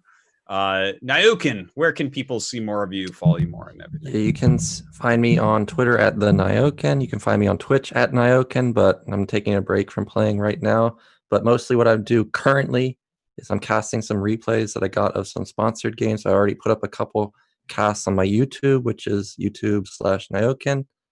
And you can find me in the future doing BSL and any other tournaments that people ask me to cast, like NASL potentially. Great. If you're not so busy getting top 4 all the time, maybe you could cast more. Yeah. All right. And Sham2, where can people see more of you? Twitch.tv/Sham2. I'm probably going to be streaming later tonight. I got to go eat and do some other things, but then I'll probably be streaming late tonight. Of course, youtube.com/Sham2. I need to actually go break up the Have At You 29 VOD and upload that to there. And then twitter.com/Sham2 if you want all of my terrible complaining about all the most random things in the world that don't actually matter. Yeah, that's about it. Great. And for me, once again, thank you to all the supporters of the show and everyone that tunes in. Of course, our $100 supporters, Astrofin, Field of Sins, Jerry Wang, and Manard. Thank you guys for watching the Pylon Show. I do want to mention, again, we have a StarCraft 2 holiday episode next week. That's going to be fantastic. We'll announce who's on the show, I don't know, today, tomorrow, something like that. But it is a big lineup like this and really fantastic as well. Thanks for watching and supporting. And of course, I am streaming more and more and more lately. So please feel free to follow the channel and give a sub if you'd like. It's much appreciated. And that's it. Thank you guys again for coming on. Sorry, Zero, that you disconnected at the last possible second from the show. But much love for him staying awake into the wee hours of the morning. Guys, we will see you next week. Shout out to the Pylon Show, the greatest show on the internet. And we're clear.